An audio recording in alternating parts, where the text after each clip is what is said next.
Good morning.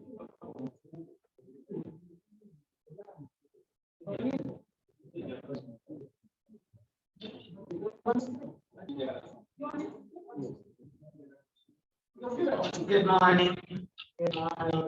Good morning. Ladies and gentlemen, who are joining us on Zoom, who are joining us live here at the Ernest Hall, Serena Hotel, we welcome you all.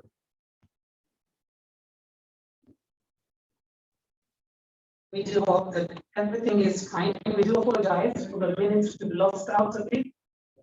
Well, it comes with all the setup changes that we come through with the lockdown that's now been instituted, the 42 lockdown, that is 42 days lockdown that has been instituted. And we do hope by the time we get done with the 42 days, by God's grace, our numbers should have subsided, because we clearly know that Kampala is one of the hot spots. And we do have currently with over 50,000 cases that were tested in just less than 20 days. Less than 12 days, actually. That was very, very high. And well, there are lots of discussions about 42-day lockdown, but unfortunately, when it comes to matters health, when it comes to matters life, some questions would only be answered at a later stage. So we only delay a bit because of those technical changes and glitches that they come through. But we want to welcome everyone who is online. We want to welcome all our distinguished guests. All protocol observed. I clearly know that many of our ambassadors are online. I clearly know that the First Lady, Mama Museveni, has been online for quite some time. I want to thank you so much. She wants to follow through this discussion and ensure that it does come to pass. And all right, online, we are going to be using the hashtag in teenage pregnancy. And we will also be using the hashtag rebuilding broken walls. A special thank you to Dependable Foundation. A special thank you to to RHU, Reproductive Health Uganda. A special thank you to all our organizers for this particular event today. It wouldn't have come through with all the changes that it come through. It would never have come through without all of your support here. And we will be starting off immediately. We know that there are quite many people who are online. And like I said, our theme for today is going to be about rebuilding broken walls. It's a program for the launch of the Reach Out project to support teenage pregnancy. We are in the second phase of a lockdown. And in the first phase of the lockdown, there were terrible stories of schoolgirls who had gotten pregnant, teenagers who had gotten pregnant, because while the country was still paying attention to curbing the spread of COVID-19, of course, all the other issues come through in bits.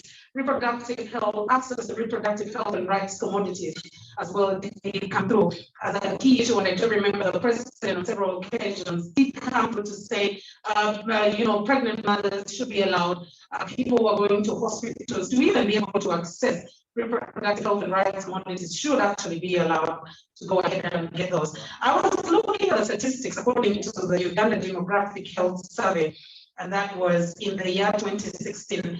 It wasn't anything rosy to pay or to talk on about, because if you look at 57% of females having sex before the age of 18, these are still young girls, because we consider someone to be mature at the age of 18 in Uganda. There's 100% of females between the ages 15 to 24 have already, been pregnant or have had an abortion. Terrible statistics to be paying attention to in that case. And 14% of adolescents are, according to the demographic health survey, that did show that 25% of female adolescents between the age 14 and 19 either have a kid, they have a baby, or they're actually pregnant. And yet I consider this to also still be young people.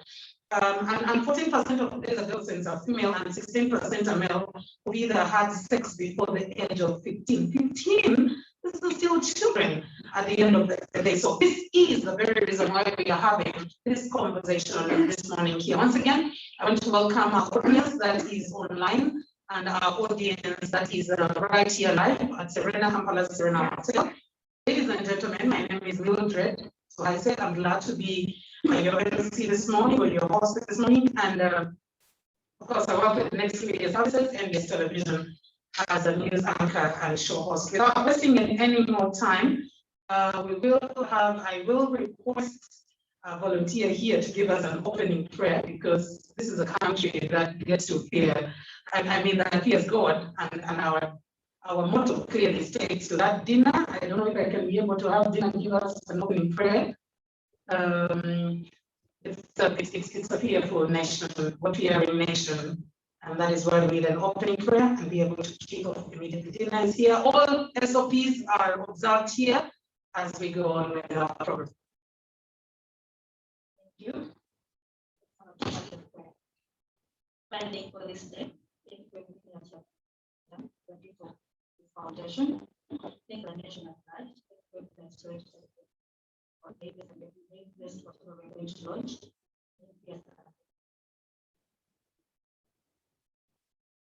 Thank you very much, Gina, for the opening prayer. All protocols observed once again. We will be receiving opening remarks from Ms. Tino Martha, who is already here, and without wasting any more time, Martha, I do request that you come through and get us have this event officially opened. Let's welcome Martha, both online and right here physically.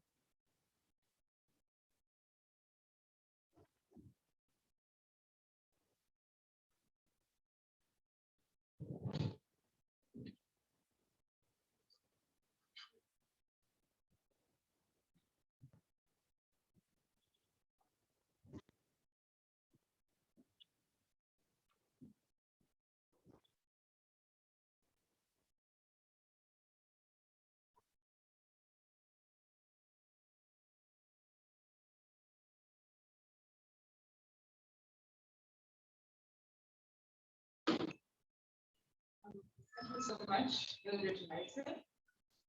Before I can go on with our opening remarks, I would like to start with the national anthem. Please stand up for attention.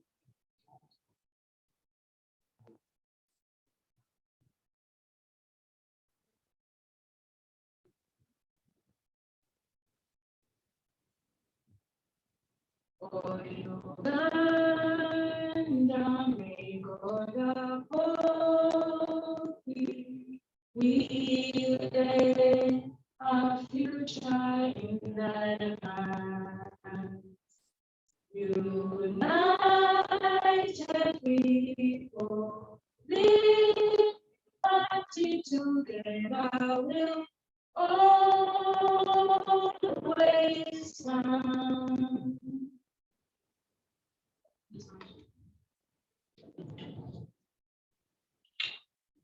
Once again, I want to thank you so much for coming and attending this very important meeting. The First Lady of the Republic of Uganda and the Minister of Education and Sports, Mrs.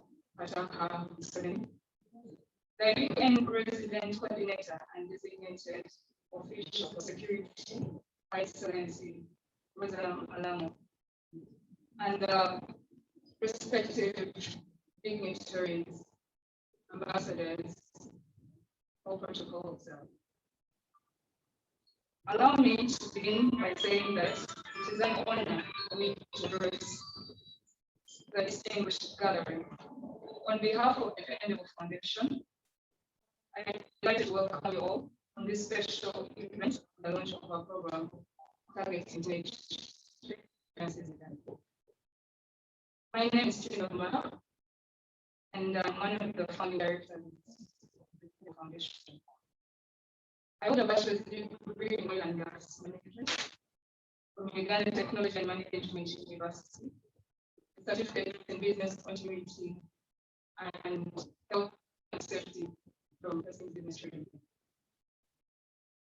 Today is an important day in the foundation, and a major milestone that drive to reducing businesses.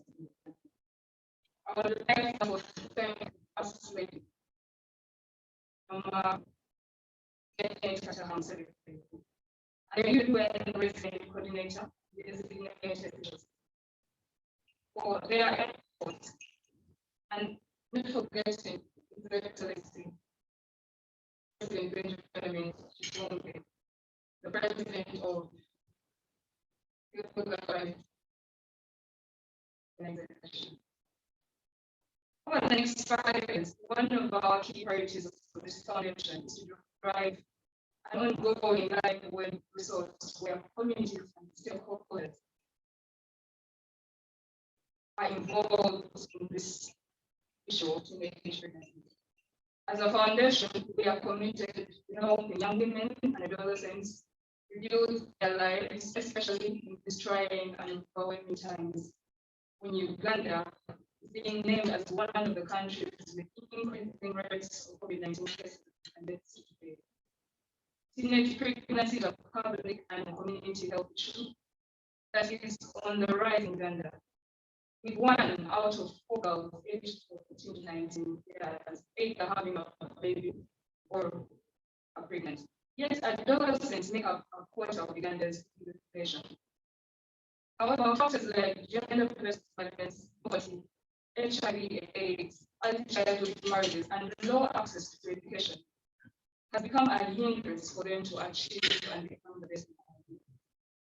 I would like to especially commend First Lady Kataaha for the vulnerable in society through her service as a member of parliament for Nahabhan County, a cabinet minister for Karamon generation, and as a minister of education and sports in Uganda.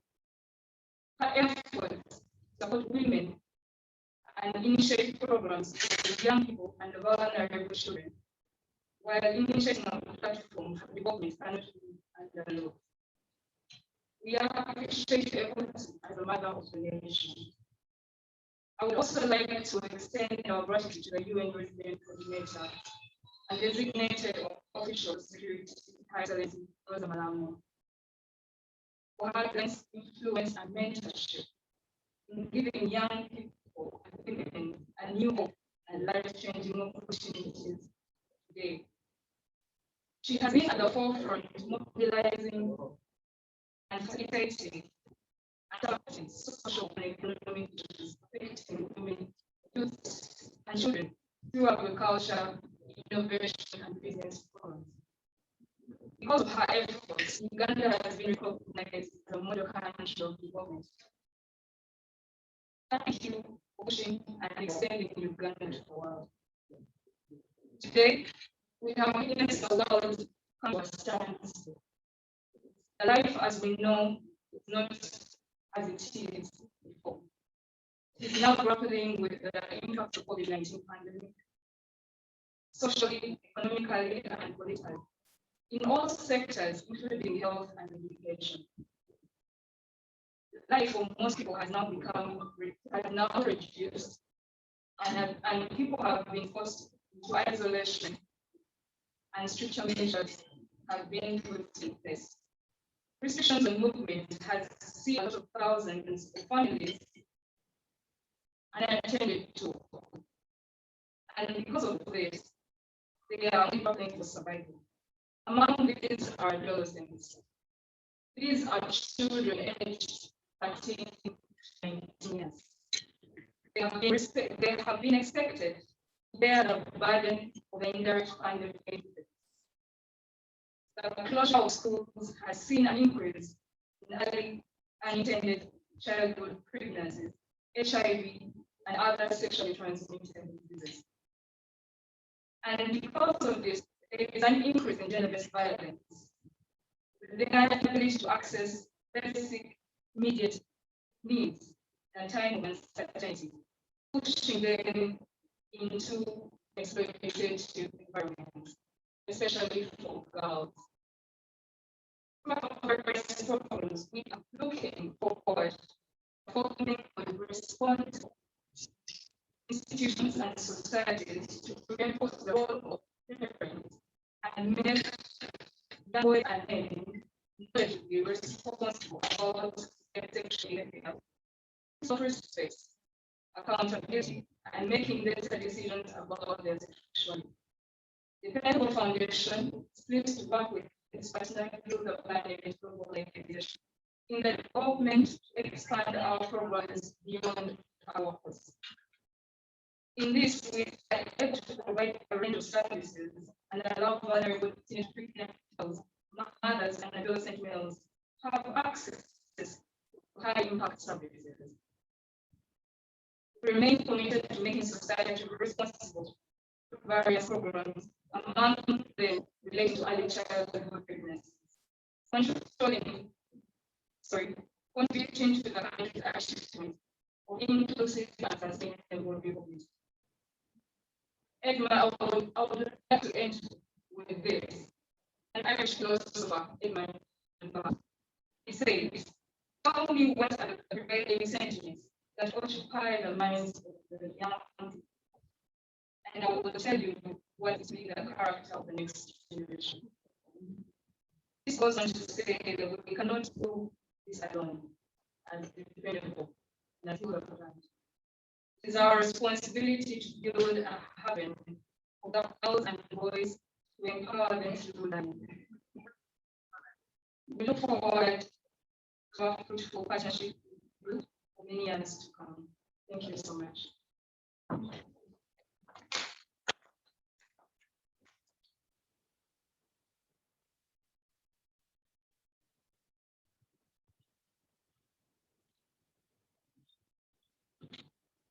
Well, we do want to thank you very much, Ms.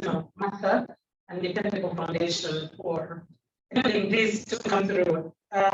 Dina, Martha did talk about very key aspects, especially now that we are in a second phase of a lockdown.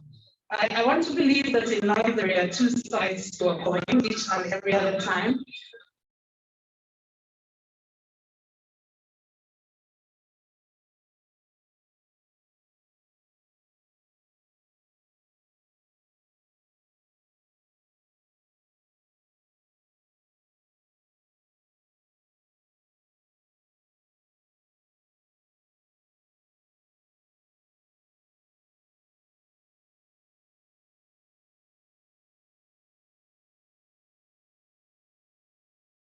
And this time, we're not only talking about protecting the girls, but also protecting the boys. Just like Martha said, them knowing their role, them knowing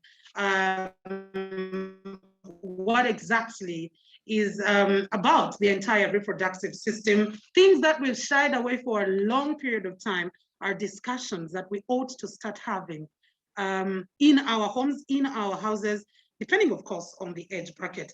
Without any further ado, allow me invite Ms. Atine Dina to speak to us as well with regard to the project overview, why we're here, what we seek and intend to achieve in the next few months and years to come. Thank you.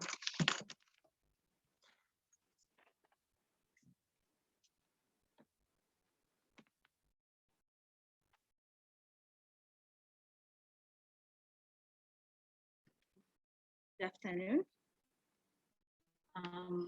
Dina Atine from Dependable Foundation. I'm going to talk about the project overview.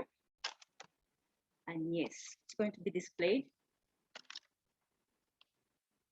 So we are as Dependable, we work hand in hand with Heal the Planet, and we have come to launch the project of the teenage pregnancy, as it has been said all by Ms. Martha. Who we are the non-organization that has come to support the marginalized young women and adolescents through the provision of social and community integration, skills and enterprise initiatives. We aim to support the marginalized young women and adolescents become empowered and through equal opportunity and have equal opportunities in life. We work hand in hand with concerned stakeholders, develop and mobilize knowledge, expertise, and utilize our abilities to support sustainable development.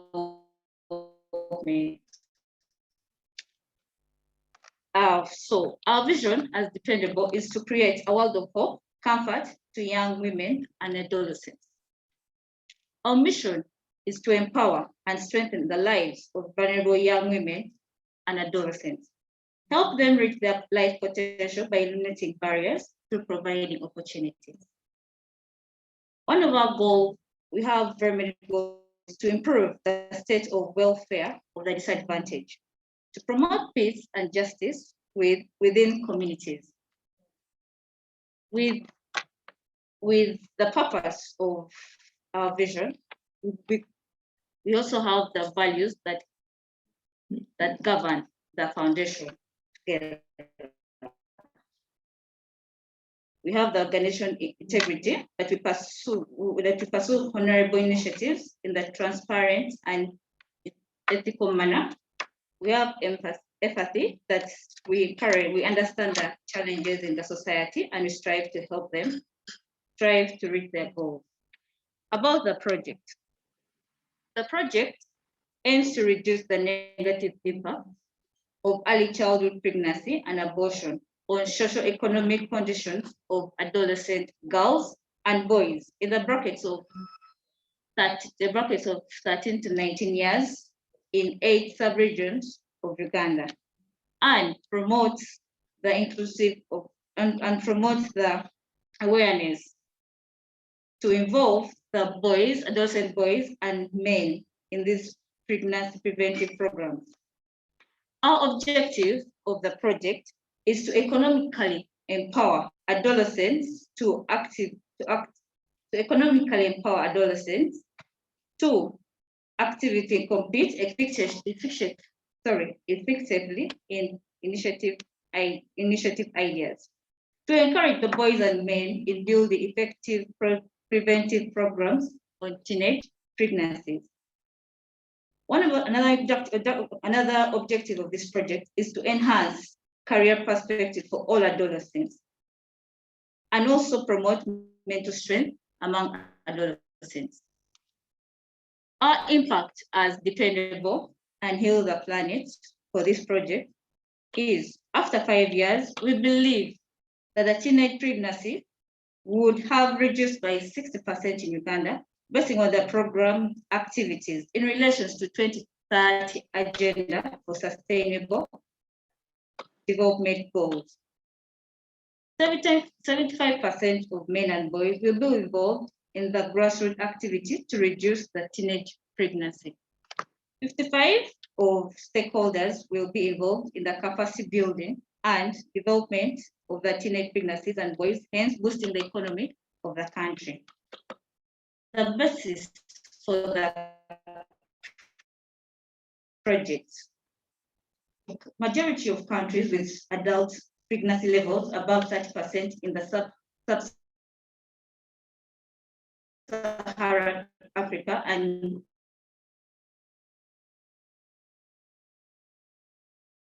Uganda has one of the highest teenage pregnancy. According to the Uganda Democratic Health Survey of 2016, 25% of the female adolescents between the age of 14 to 19 years are being reported to either having a baby or are pregnant. 14% of these adolescents are female and 16% are male who have had sex before 15 years. That really shows that the 15 years, they fall within the bracket of the young adolescents. 57% of females have sex before 18 years, and 24% of females at 15 to 24 years have had abortions. There is an increased risk among the young people as a result of the effect of COVID-19. The restriction of the movement limited awareness on consequences of adolescent pregnancy, inaccessibility to service and social protection of young girls within the community, pushing many households into extreme poverty, violence, and abuse, exposing children, especially girls, into exploitative environment. With the lockdown, a lot can be taken due to, and also a number of being, like one of the factors like being idle. It causes young girls to do things that are not allowed according to their age. And they're exposed to sex, because as a teenager,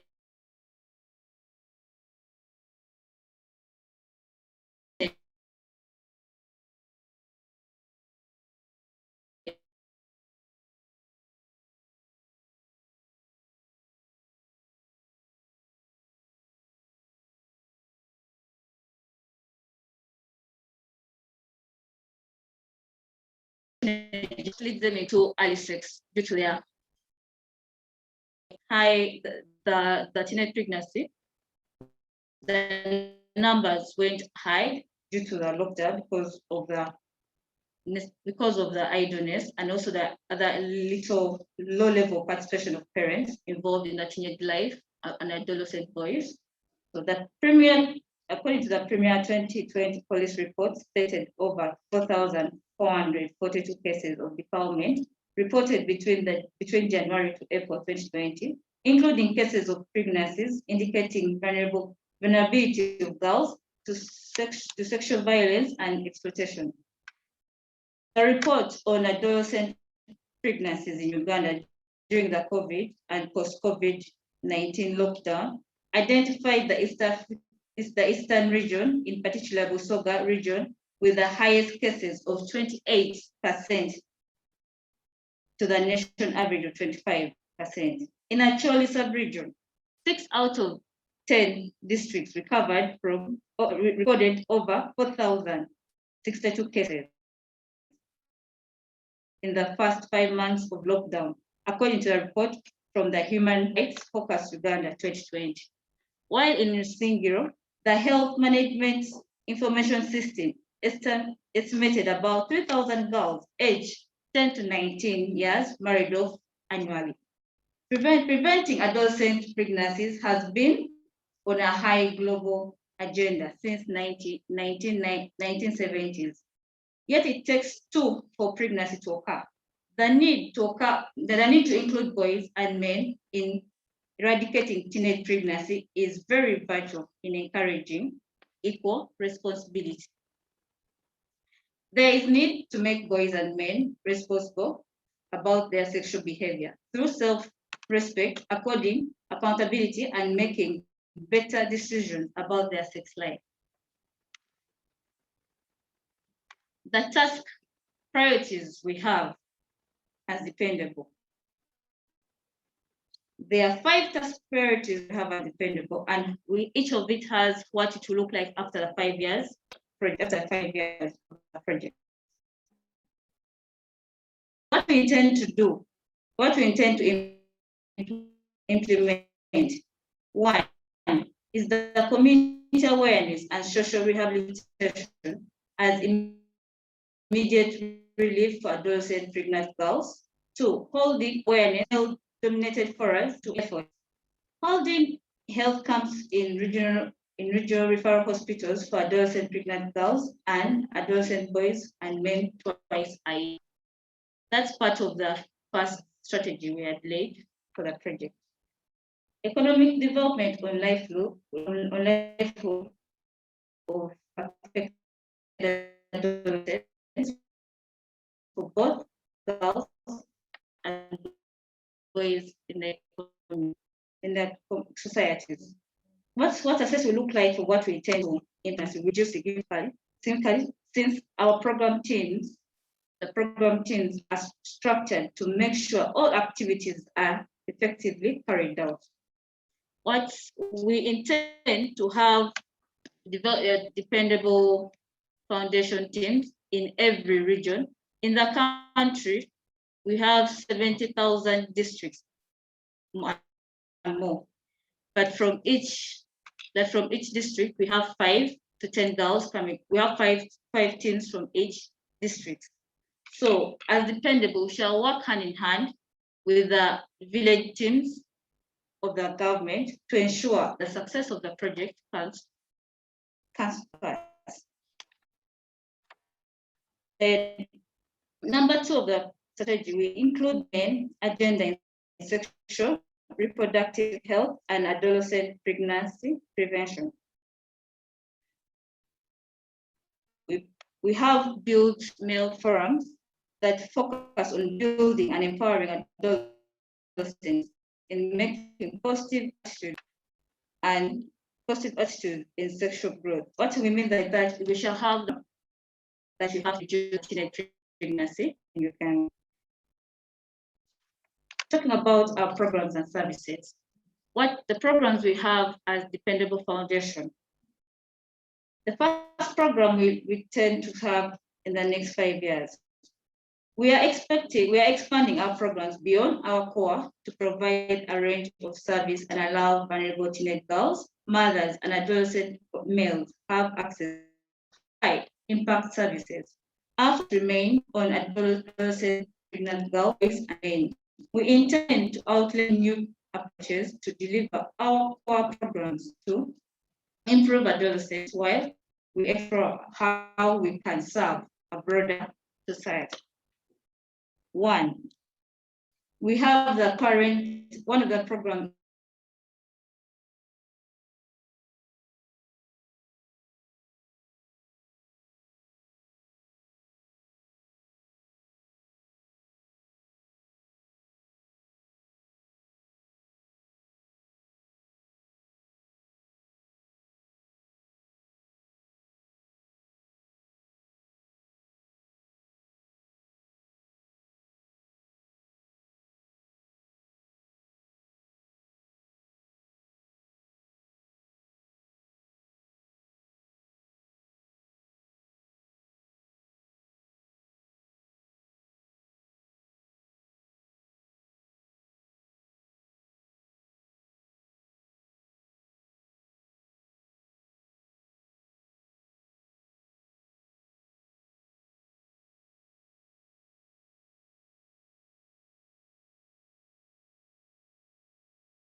is Be a Man, Build a Boy to Be a Man. Holding awareness and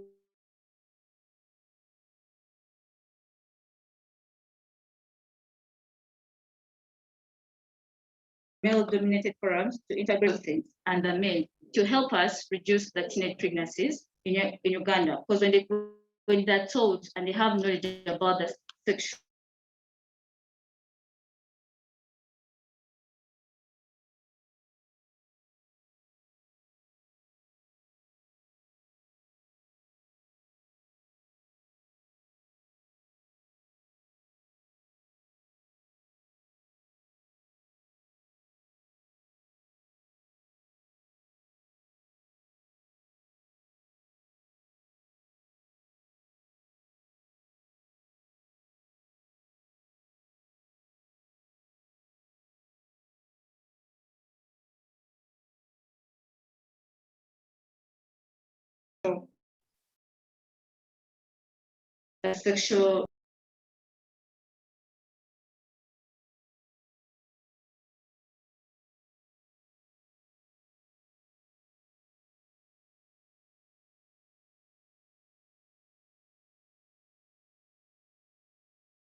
and other diseases.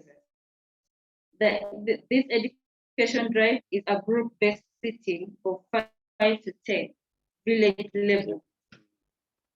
Lessons will be carried out in the group once a week on topics that include knowledge on HIV/AIDS and unplanned relative pregnancies, attitudes and beliefs about HIV/AIDS and other safety tips, condom use, like condom use skills, negotiation and referral skills, education and career success.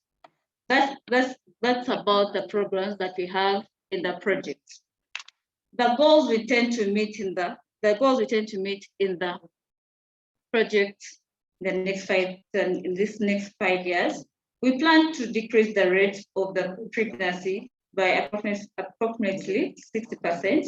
Our goal is to reach at least 10 pregnant girls in 70,000 villages in Uganda through our reach out programs, and we are striving to ensure that all gender is involved in our program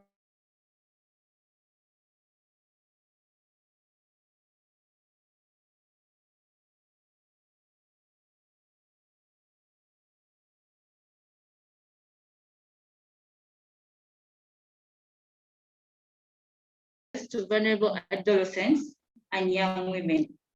We have built the trust required to collaborate with the social organization and various stakeholders who have without ease access to critical response like marketing and strategic planning, IT consulting, and rely on more and more support. In the next 5 years, we will expand our outreach, strengthen our network and service to communities that require social needs and support individuals that amplify awareness around social and economic justice. Our existence reaches the gap of shortage and lack and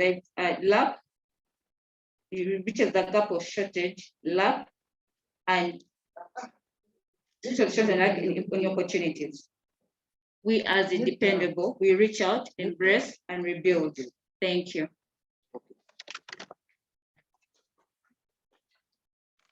All right, thank you. Thank you very much for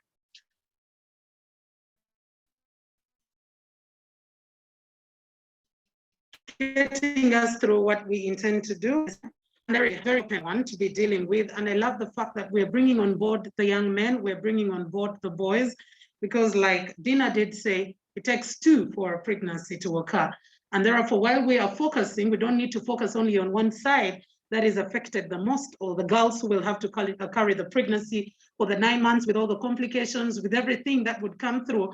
But we also need to be looking at the other side as we involve the entire community. This is not a discussion that is to only be carried out by the organizations that we're working with today, not only Reproductive Health Uganda or Dependable Foundation or Heal the Planet, but every one of us has a role to play as a community to ensure that we bring an end to teenage pregnancy. Let us have these young girls get a future. Let us have, the young boys as well have a better future ahead, other than becoming fathers at an early age with all the other, complications that come from. And without wasting any more time, in just a bit, I'm inviting Mr. Ernest Chivumbi Benjamin, who is the president Heal the Planet, who will later on at a later stage be inviting our keynote address that will also be coming in from Mr. Maxime Huneto, who is the UN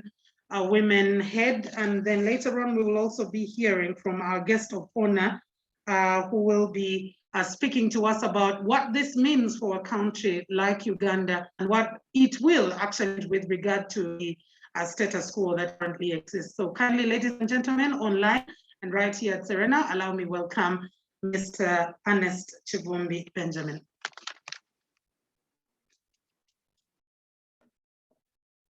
Thank you so much, viewers around the world. Your Excellency, the First Lady of this great nation, ambassadors, and all our panelists, we want to welcome you so much here at Serena Hotel, where we are witnessing yet a launch of teenage pregnancy campaign. Would like to honor the First Lady of Uganda for the great opportunity that she has extended to us to be part of this. We want to apologize, number one, for the delay because of technical glitch that earlier we had experienced.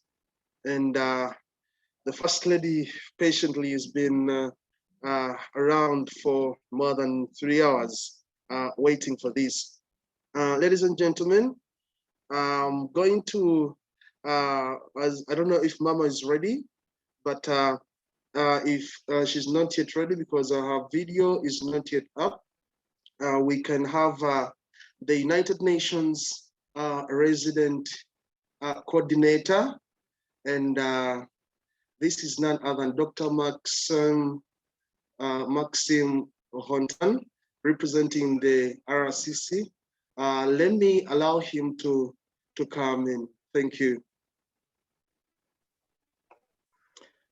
Thank you very much indeed. My name is Maxime Winato. I'm the country representative for UN Women at the moment, standing in for Her Excellency Rosa Malango, the UN Resident Coordinator. Honorable First Lady, Minister of Education and Sport, Honorable Janet Museveni, greetings from the United Nations. Honorable Ministers, Excellencies, your ambassadors, I can support Italy, Norway, Belgium, and Egypt. Dear development partners, UN colleagues, representative from the civil society, the youth, women groups, private sector, and academia, media fraternity, ladies and gentlemen. On behalf of the UN in Uganda, I'm honored to be with you here today to participate in this imperative e-meeting on teenage pregnancy. I would like to applaud all of the participants for taking time off this weekend, their busy schedule, and in these uncertain times of COVID, to look deeper into this vital matter of teenage pregnancy in Uganda. I had planned a series of long statistics on teenage pregnancy that I will skip gladly, having heard colleagues more equipped than myself earlier on the matter. So let me just recall three small facts. Pregnancy, as we know, harms an individual girl, as it was demonstrated in many ways, but it also harms her household, it harms her community, her country, and even the overall economy. We know that when a pregnancy occurs, a girl's education usually comes to an end. Number two, we also know that the girl without an education is a girl who lacks the skills to find a job, to build a future for herself, to build a future for her family, and to contribute to her nation's development. We have to remember that the World Bank, for instance, said that in the particular case of Uganda, our productivity will be $15 billion higher if teenage girls delay pregnancy until the late early 20s and get skills and worked. So it's a highlight loss for this country to teenage pregnancy. So it's not a social issue, but has become an economic development fundamental issue. We know that the government of Uganda made tremendous progress and put several policies that should, in theory, be useful to reduce adolescent pregnancies. Let me just remind us of just a few. Number one, by setting the minimum age of sexual consent at 18 years. Number two, by the defilement law against having sex with a girl under 18 years. Number three, the universal secondary primary education that offers free elementary and secondary education to children. And I will end up with the National Adolescent Health Policy. Those are powerful instruments established by Uganda that should normally help. However, these policies do seem to have much effect due to the lack of enforcement and lack of knowledge of these policies by the public. For instance, the Uganda National Adolescent Health Policy, whose main goal is to emphasize adolescent health, well-being, and equity, seem ineffective in the face of a practice that we know that sends pregnant girls out of school. This leaves us with a big question on what it really takes to end teenage pregnancy in this country. And it's only when we, as a nation, innovatively speak to this question that we shall be able to change the trajectory and narrative on teenage pregnancy. The UN in Uganda, through our several programs and initiatives, the Spotlight Initiative implemented by 5 agencies, and other joint programs like the Swedish-funded joint program on GBV, among others, has deployed targeted large-scale investment aiming at making significant improvements in the life of women and girls in Uganda. We have provided women and girls with access to quality, life-saving sexual and reproductive health service. We have supported community-based structures, which have become now more vital during this period of COVID-19. We have reinforced vulnerable populations that now have increased access to available legal sexual reproductive information and referral services. And I would like to recognize my colleagues and their efforts, including UNFPA, UNICEF, UN Women, and IOM, and other agencies in support of government efforts in this particular area. The UN also recently launched our first Sustainable Development Cooperation Framework, which, through the Human Wellbeing and Resilience Strategic Priority number 3, will continue protecting women and girls from patriarchal masculinities that support and perpetuate teenage pregnancy and early child marriage, among other things. This is directly linked to NDP 3's Objective 4, which promotes increased productivity and well-being of the population.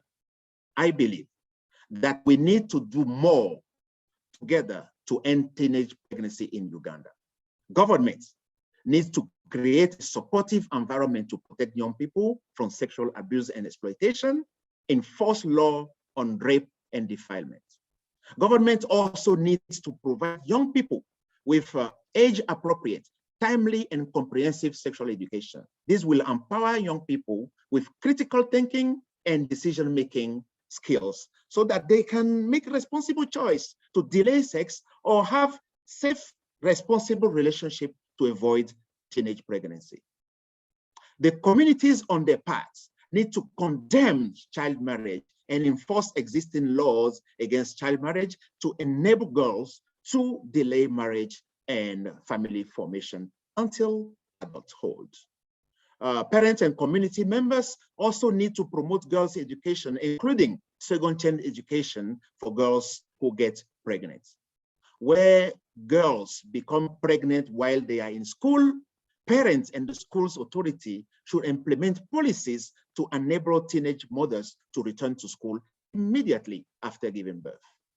And finally, there is a need for us to revisit the debate on promoting sexual and reproductive health information and services for young people and make sexual reproductive health information available to teenagers. As I conclude, I would like to reiterate that economic and social transformation will greatly depend on the quality of investment that the country is ready to dedicate to young people, particularly adolescent girls and boys who represent almost half of Uganda's population. Providing them with the right skill and environment to grow will lay the strong foundation that we need for transforming Uganda into a modern and prosperous country. I would like to thank you on that point. Thank you very much.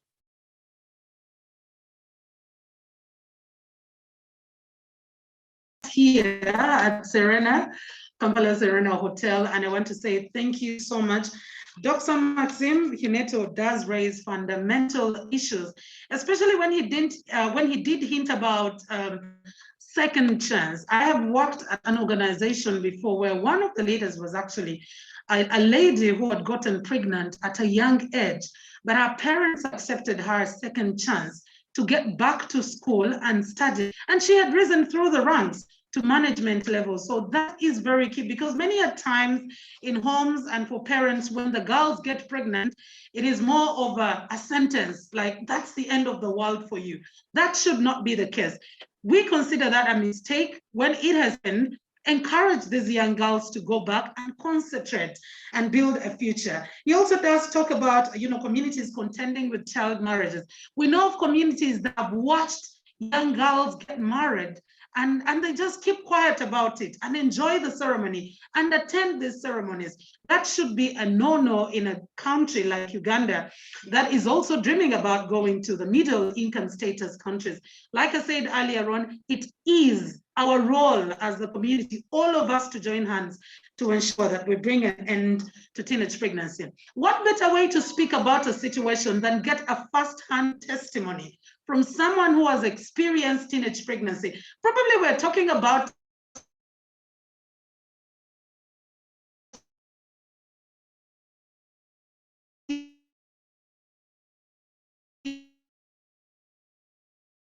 an overview with and why, and out of it all, how do they get to deal with it? Because we've seen people who've committed abortions and ended up having complications. Some have actually given birth and decided to throw away the children. Others even go ahead to end their lives because they just cannot take in the pressure. I mean, the pressure that comes with such happening to their life. Ladies and gentlemen, both online and right here physically, allow me welcome none other than Treasure Adong in a bit to take us through an experience of such happening to a young girl. Ladies and gentlemen, let's welcome Treasure.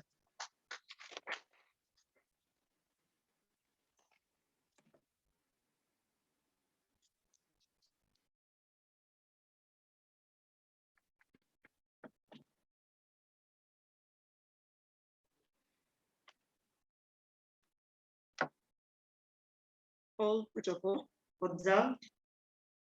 Good afternoon, ladies and gentlemen. Thank you for this great opportunity to share my testimony. My name is Treasure Adong, a student at Indian Institute of Health and Allied Sciences. I come from Loro in Oyam district in northern Uganda, and I am a and I'm a young mother.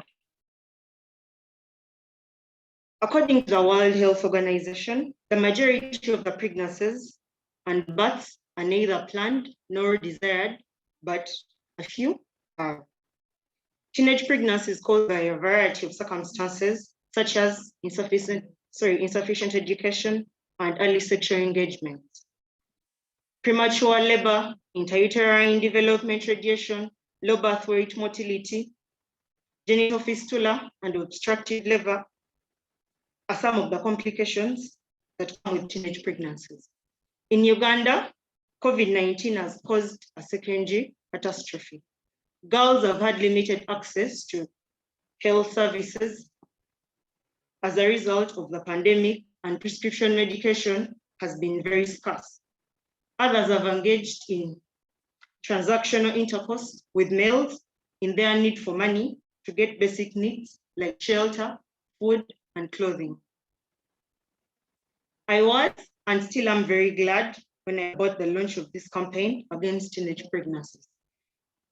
Thank you, the First Lady, the UN Coordinator for Uganda, Ms. Rosa Malango, and all the sponsors involved in this launch for the support towards the launch of this campaign. As a 22-year-old young mother, I wish such campaigns existed 5 years ago. I was 18 years old when I got to know I was pregnant, and at that particular time, I was sure my life was over. The look of disappointment on my parents' face is what made me think that this was the worst decision I ever made. In that moment, I was stranded with nowhere to go, no idea of what to do, or anyone to talk this about with. I was basically malnourished because I was vomiting too much, yet I couldn't afford anything to eat.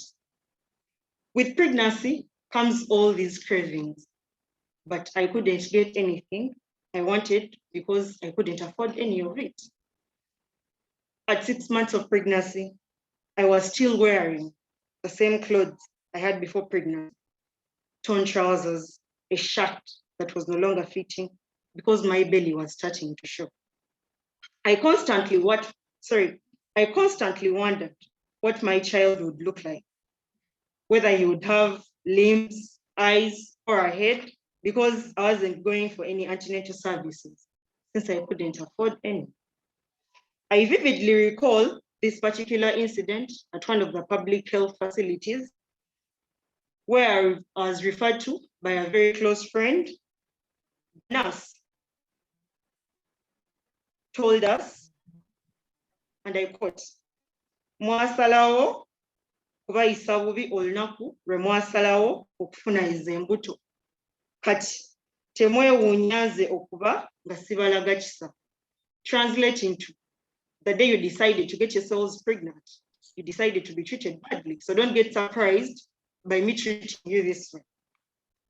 This, and even worse, is what pregnant teenagers go through daily, therefore affecting their mental health. At 8 months pregnant, I didn't have anything bought for the hospital for either me or the baby. And there I was wondering which hospital will have an 18-year-old that is pregnant without any money or basic requirements in their care. In 2018, I had a healthy baby boy after long hours of painful labor. This resulted me in getting health complications that lasted close to 1.5 years. Because I wasn't feeding well, there was hardly any breast milk for my newborn. Yet this is a very crucial time in every child's life to create the bond between the mother and the child. By the time my son was 4 months old, I was able to start volunteering at HICGI Uganda, an NGO that empowers the youth, educates them about their reproductive health and rights, effects of drug abuse, mental health, and teenage pregnancies. It was at this point that I saw to help many teenagers like me by sensitizing them about the risks of engaging in sexual acts at such an early age. Everything I had gone through, I did not want to see any other person go through it. To the teenage mothers, I have made sure to encourage them to engage in activities like tailoring, sports, sensitization groups, to keep them busy and also encourage other young mothers. I am so passionate about making an impact on the society, especially making it safer for young mothers. In 2019, I made the decision to go back to school with so much encouragement from my parents.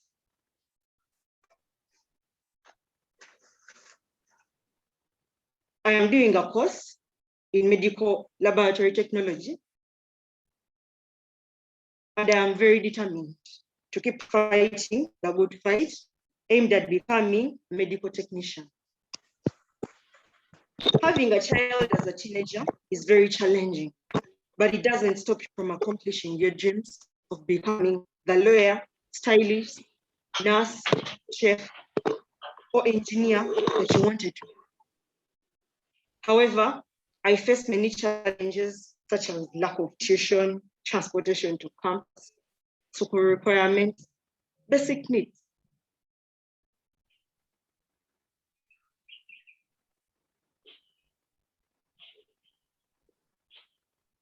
I would like to recommend that sensitization seminars and counseling be held for parents that have children going through this, and these children where the parents are encouraged to be supportive and patient with their children. Also partnering with organizations that empower and educate the boy child. Like for example, the Amani Boy Child Initiative, since it takes two to tango. Teenage boys should be told the dangers of engaging in sexual intercourse at a young age. Punishing persons involved in rape, defilement, or molestation of these teenagers, and also parents of young girls that marry off at a very young age. Finally, I would like to thank you again for this opportunity to share my personal experience, because so many young girls are going through this, and even worse, and I firmly believe through this campaign, a lot of these will be prevented. All the young mothers and young fathers, do not let this one bad choice define you. Dreaming and actually working on those dreams come to reality. One day, you will look back at all you are going through and it will be a testimony for God and my country.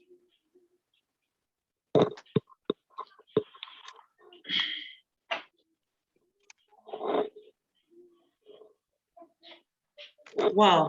A bigger round of applause for Treasure Adong.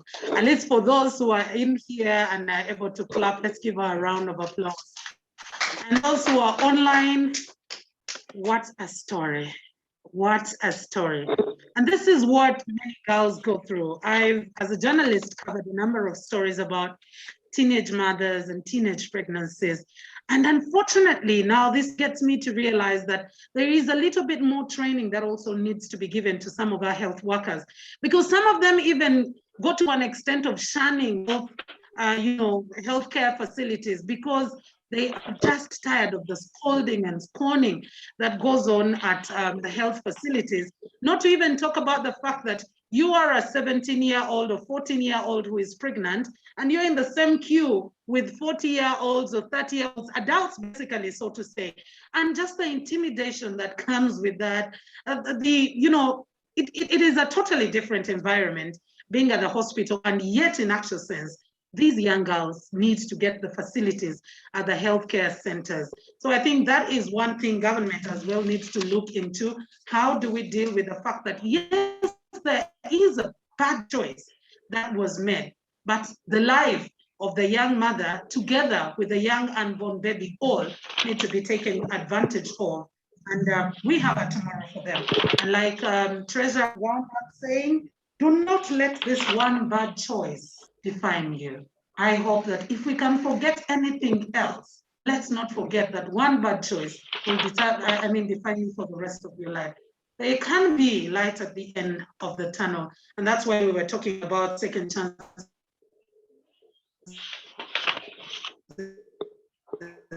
And it's this afternoon. Before we go into our panel discussion, which I'll be handing over to Ms. Doreen Atine in just a bit, allow me, ladies and gentlemen, welcome Mr. Jackson Chekweko, the Executive Director of Reproductive Health Uganda.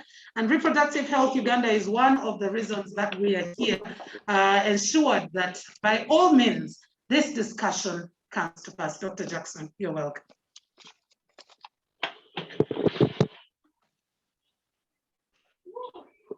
Yeah, thank you so much. Good afternoon, ladies and gentlemen, both here and following virtually. My name is Jackson Chekweko, Executive Director for Reproductive Health Uganda. It is an honor for me to be part of this great thing when we are launching yet another key stakeholder that is going to contribute towards addressing one of the most challenging issues in this country.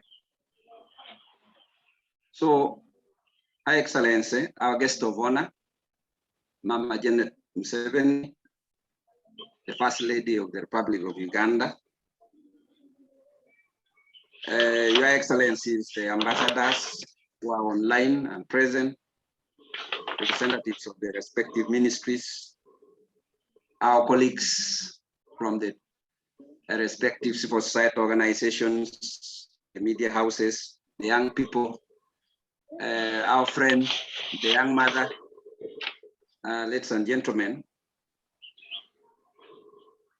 This discussion today comes at a time when we are preparing for yet another tough journey after the pronouncement of His Excellency, the President, to address the new second wave of the COVID-19. As we speak, we are not going to talk about teenage pregnancy the usual way. We should be talking about teenage pregnancy amidst the COVID era. We are aware that the demographic health survey put it that 1 out of every 4 adolescents, 15 to 19, is either carrying a baby or has had a pregnancy. But after COVID, this figure has fundamentally increased. we would need the outcome of the World Bank studies to give us a new position on this. It might be another one story. We are talking about 25% according to the UDHS, but if we translate this versus the population, it goes to millions of young people deprived of their childhood. And based on this, as we all know, has several side effects or consequences. One of them is because of the stigma associated with teenage pregnancy as shared in the testimony. Young people are forced to make very hopeless decisions because they find themselves nowhere. They are neither a child, nor neither are they an adult. These are the fundamental reasons why young people choose sometimes to take their lives or to take the life of that infant baby growing up. It is not, and it's a sin that young people choose to go for abortion. It is because sometimes they find their future is totally bleak and they resort, aware of the negative consequences of abortion. Again, evidence has shown that because of this, abortion contributes to between 15 to 26% of the matter.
We are not hearing. The main microphone maybe is off.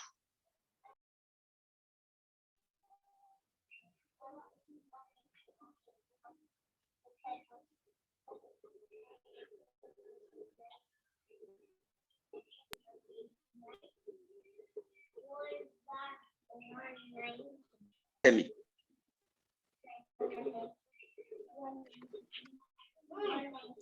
And While at school,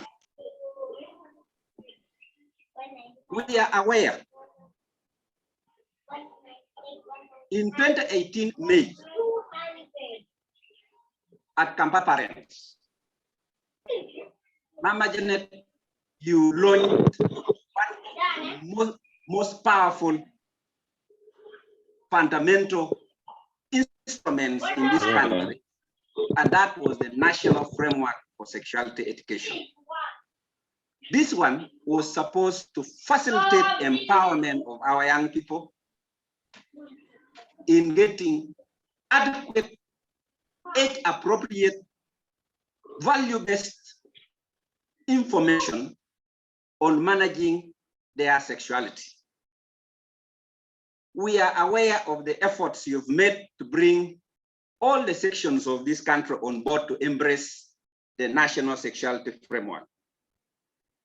But I want to pose and ask a question: why are some circles of this country not embracing this very important tool, which you launched to guide this country?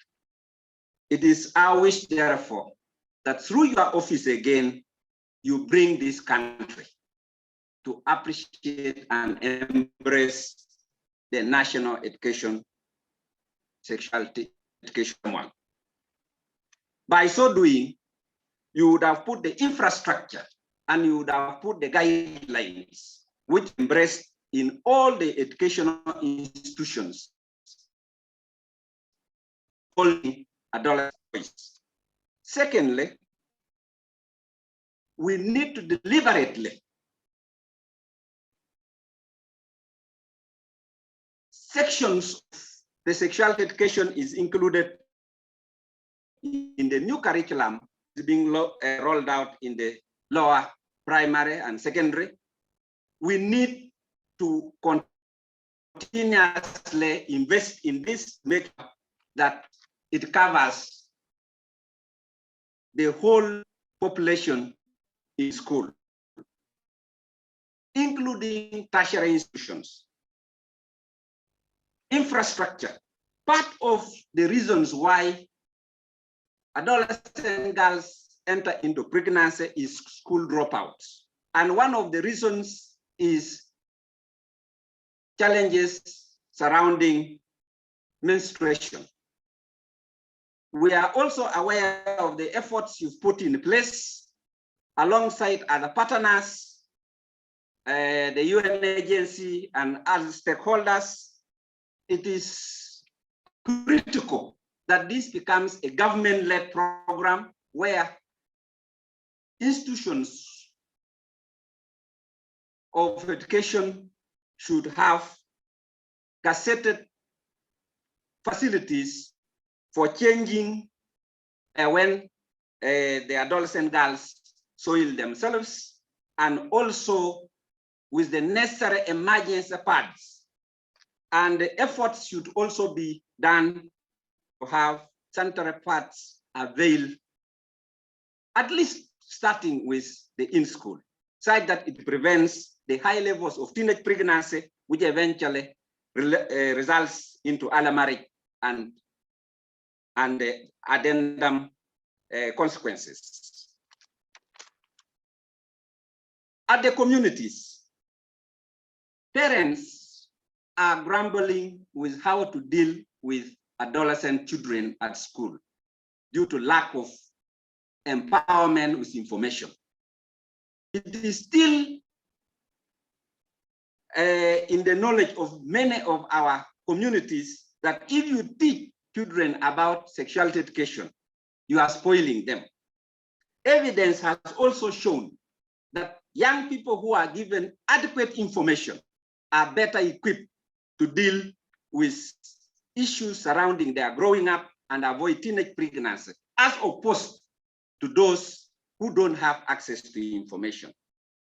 It is therefore a request to the Ministry of Gender to accelerate the approval of the parenting policy, to accelerate the family policy, and other related investments that can equip the parents to know how to deal with the growing up of the children and avoid teenage pregnancy. Male involvement. While several programs address the adolescent girl child, little attention is paid to the young boy who is responsible for causing the pregnancy. Quite often we condemn them or we pass judgment against them, and yet these two young minds are incapable of knowing what they are doing. Sometimes you will find that the young girl may even be more wiser than the boy, and they end up having the issues. It is time that we put equal investment to bringing up, empowering the young boy to know the consequences of their actions when they come in contact with their female counterparts. For the men, it is time fathers take the lead in empowering their families. Under COVID, His Excellency the President yesterday was very purposive in his message. He said some of the people who are allowed to move are those seeking health services. I want to appreciate His Excellency for that very special message. I only want to add to say that the people who are supposed to access or who are supposed to be allowed to move, part of the categories are young people seeking antenatal services, seeking delivery services, and also postnatal services. A young person may be having a baby, she may look healthy, but she needs to take that young baby for postnatal care. I want to add to say that one of the strongest efforts Mama Janet has rolled out in this country is the campaign for faithfulness, the campaign for abstinence among young people. Thank you, Mama, for the campaign, and we urge you to continue with that effort and bring on board all the stakeholders who need to be part of this crusade. I also want to say that due to the diversity of our community, where we have young people growing in Katanga, Waise, in the slums, in the refugee settings, where their environments are so constrained that they cannot afford to abstain they cannot afford to abstain adequately. Or children who are being abused. It is family planning which can help to mitigate the challenge of defilement, incest, rape. So I also want to add that in the guidelines to come out, women who give a reason that I am going to get a family planning method should be allowed to access the health facility.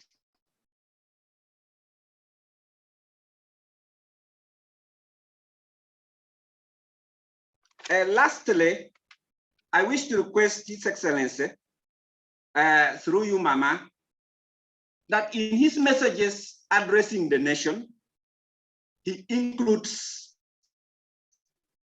guidelines on how Ugandans should handle and reduce sex and gender-based violence. We as a country listen to our president. I am sure that if this country gets to know that this is not the time when men are supposed to harass their women, their counterparts, this is not the time to take advantage to rape the vulnerable. This is not the time to abuse the children. that message. The punishment, the education, it is the time when we should be having love in our families. In times of constraints, love is the only medicine, and communication between the two partners is the way to go. I want to ask the young people, please, while at home, seek for information from the right people, from the parents, from qualified service providers, from the VHTs. Seek for services. If you are there and you need that family planning method, go an extra mile to get it. If you feel that the following evening, you are likely to be abused. I want to ask the affluent young people, and I want to also ask the medical fraternity, let's be friendly to the young people. And Mama Janet, it will be good also to extend through your able office to ask the Ministry of Health to roll out the youth-friendly corners in all the facilities. We as Reproductive Health Uganda, we have youth centers in 29 districts in Uganda, and we are welcome. Online, we have an app called Ask RQ, where you can ask whatever information regarding sexual health, and you will get the answer. Thank you very much. I want to appreciate our colleagues from the Dependable Foundation, our colleagues Build the Planet, who have partnered with Reproductive Health Uganda to have this happen. And I look forward to the launch of Dependable Foundation. Thank you, and thank you again. Thank you.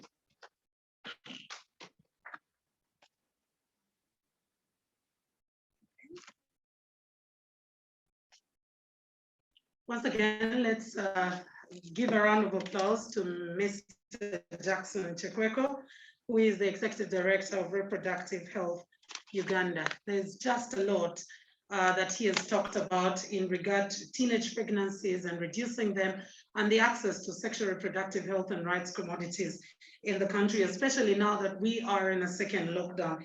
He particularly pointed out to an issue that many of us continue to shy away, yet we know the repercussions of not dealing with it, and that is the aspect of sexuality education. And that is what we talk about, the sexuality education framework that was launched as being with information that is adequate, information that is age appropriate, and information that is value-based. We can continue to speak about issues of sexuality education, but in an age-appropriate manner, wherever we are, even in our families, in an age-appropriate manner, and make sure that these children have adequate information. I am actually a product of a nurse who, from a very early age, kept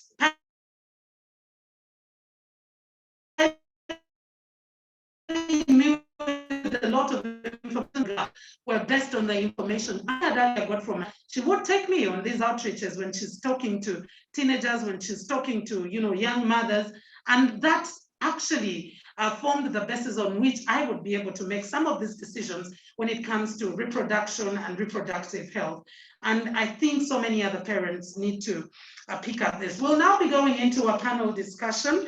And we know that many panelists, because of restricted movement, but also because of the fact that COVID-19 made us realize that the future is now here with us. Whereas we thought that online discussions were a thing of the future, COVID-19 made us realize that we need to start them now. So many of our panelists will be coming through online, but we do have Ms. Doreen Atine here with us, and she will actually be taking on the next session as we take up our panelists and what they have to talk about our discussion this afternoon. So ladies and gentlemen,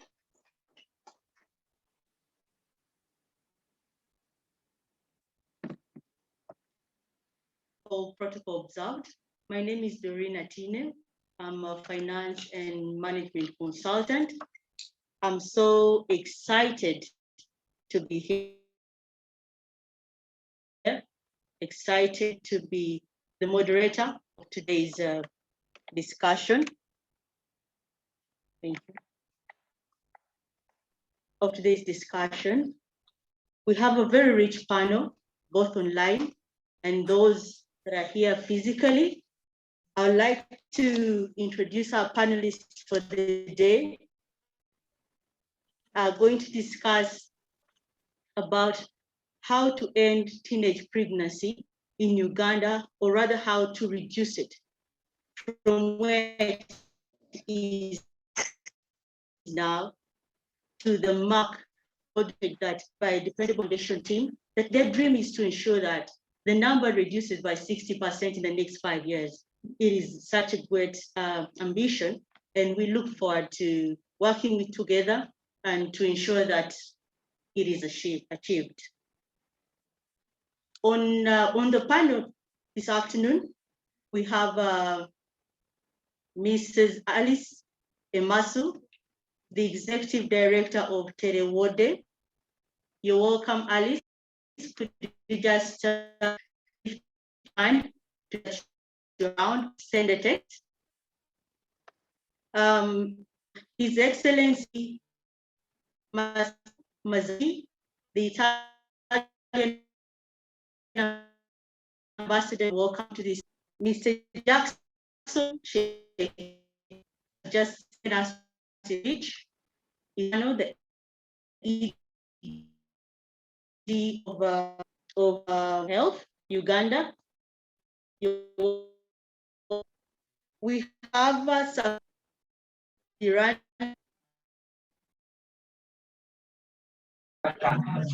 Provide access to information, qualified information. One of them, as I mentioned, is the sexuality education in schools, where teachers, science teachers are equipped with information to provide information on reproductive health to the school children in school.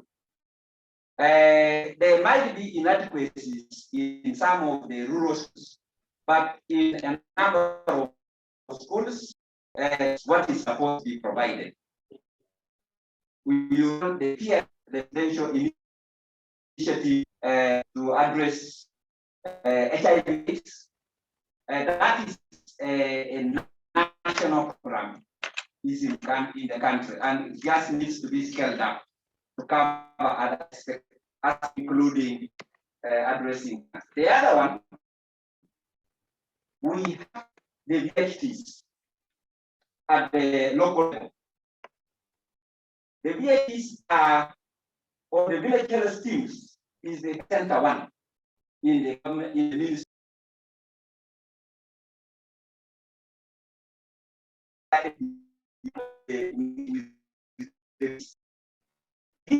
People be quick with information, move within their localities and reach out.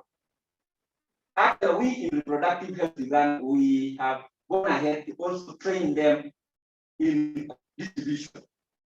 So that who is not abstaining and is can go to these VIPs and say they can be helped. The other one is the education video. The ministry has a series of programs with the channels through the radios. Stakeholders are having, I mentioned, we in Reproductive Health Uganda, we have an intelligence app. We call it Ask RHU, where a young person will log in and ask any question, and they will get either about STIs, either about family planning, either about HIV/AIDS, gender-based violence, and they will get an answer, and they can be linked to services. The other channel of communication is at the health facilities, the health educators. I'm also asking that at this lockdown, the health educators should be facilitated to roll out information at district level. I want to warn the young people about some of the sources they get the information. The number one source they get information is the internet. And some of the information from the internet is not good information. The other one is their fellow friends. And some of the friends just perpetuate misconceptions. when you have sex while standing, you will not get pregnant. Because the other counterpart just wants to take advantage of that one who doesn't have information. But parents would be a good source, and that is why I will still emphasize that parents need to be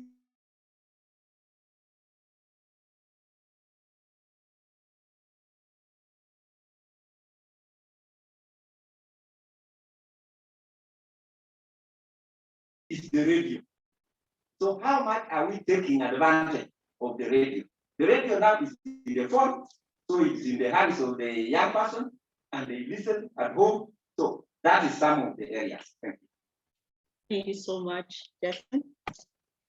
That is very encouraging to note that there is access to the information that the young adolescents can access. Thank you so much. My next question goes to Mrs. Alice Emasu. I know there is a reluctance in society to access to talk about sexuality.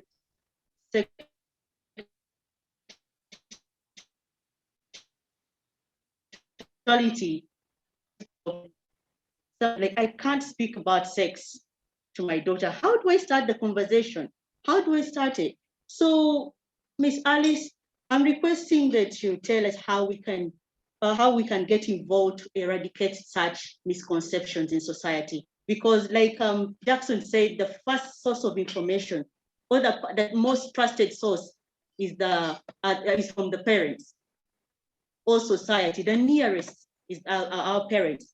How can we fight against such misconception? We should be able to talk openly to our children about sex. Alice, over to you. Good afternoon, viewers. I feel privileged to be speaking at this very important event. I think that this discussion is timely, but also probably we should have started it many years ago. Why do I say so? Because we already have girls who we have lost due to teenage pregnancies. We also have girls who are suffering from morbidities like obstetric fistula because of teenage pregnancy. But why I say it is an opportunity time, we are still on a lockdown. COVID is putting us all at risk and impacting heavily into the education sector.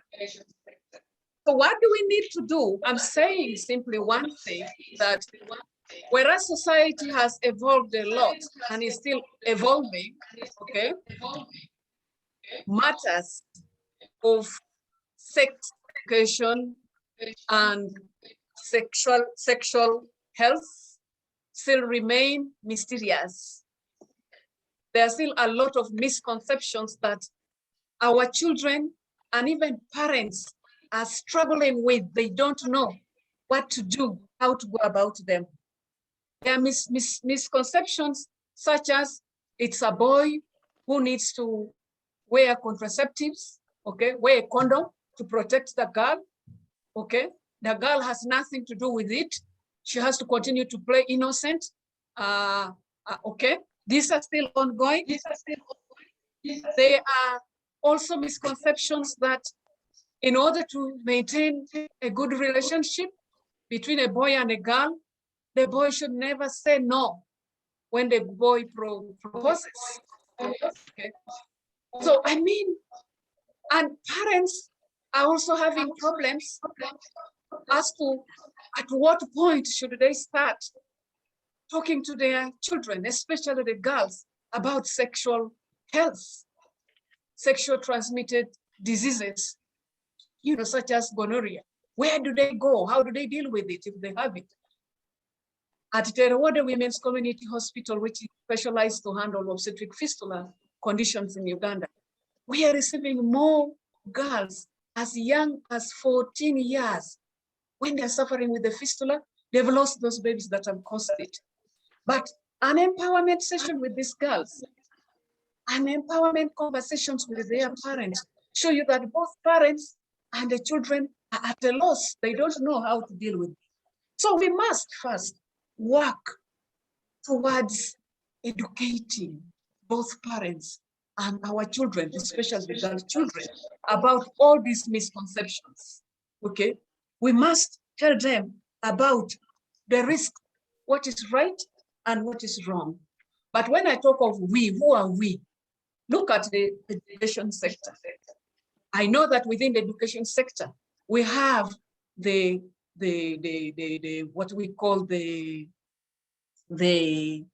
teacher, the senior woman teachers, and I think the senior male teachers. Those structures during the time I was very active in school, they used to be very strong. And I don't know, they are still there, but I don't know what is the scope of information they are giving to these young men and young girls. Are they talking about the risks of pregnancy? Are they demystifying the myth that it's really okay to abstain from sex? Okay. Are they demystifying this myth around? How regularly are these being provided to the girls? Are they providing safe spaces for this dialogue with the girl children? Or have this education institution been taken over by the need to make money? They have become more commercialized, or they have become more academic, you know, and ignore the most important aspects of this life. I'm not only talking about the education sector, but also talking about the religious, the faith-based institutions.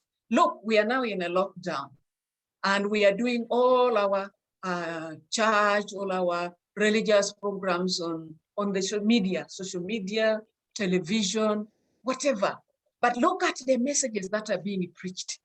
Have you ever had a sermon, okay, one sermon on the risk factors, okay, on the importance of abstaining? What do the scriptures say? What does the faith say about? But most of the sermons we are bombarded with about opportunities of growing rich, opportunities of going to heaven, opportunities of, but nothing is being said that is very specific, customized to these young people whose bodies are demanding at all times, and they are at a loss. They don't know how to deal with these bodies of theirs. So look, also let us go to the parents, the family. Most of these girls, let's also be a little bit more realistic. The orphaned girl children and the orphaned boy children are more disadvantaged, okay? The orphaned girl children are more disadvantaged because the guardian, whoever is taking care of them, sorry, I don't know where this is coming from. There's that background noise, okay? They tend not to enjoy this meaningful conversation. Maybe you are unmute, mute. They tend not to have the opportunities that some girl children enjoy with their mothers, with their fathers. They tend to be there and they are totally all alone by themselves. They spend days without hearing anything like love, a passionate love, that reassurance that you matter, that even when you go to school, your education means a lot to us as a family, to us as parents. And so the slightest opportunity for this girl child to hear such a man or a peer, a boy child, it takes their heart, it breaks their heart. They are in search, constantly in search for someone to reassure them that they are important, okay? That they are our future for tomorrow, okay? Then there is the whole lack. Ladies and gentlemen, it's very, very sad as a country that even up to these days, we still have our daughters going into labor without knowing what labor means. They don't know what labor pains mean, how they will handle it. Why? Because also at home, nobody is talking to them about it. A moment they are not have been expecting, they have conceived, okay, they have been sentenced to imprisonment of no community.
Madam Alice, can you unmute yourself?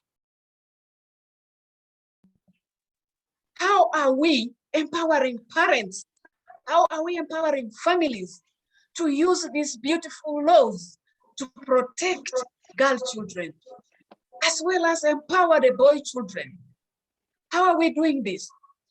How are we empowering the boy children to abstain? We are not doing that. So until we begin to really going down to earth and discussing these things with our children, disseminating these beautiful laws, packaging them and giving them to the families, we are going to continue lamenting about high rates of teenage pregnancies and their negative consequences, such as maternal mortalities and morbidities on these children.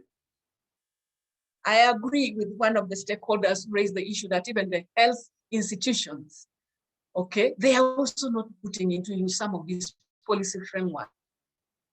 Recently, we have been discussing with most of the health workers on why are the frameworks on the youth-friendly health services in health facilities not being provided?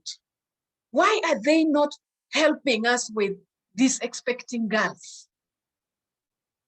Why? What do we need to do again? Because the policy frameworks are there. Is it the issue of resources by government that are not there? Or is it the knowledge?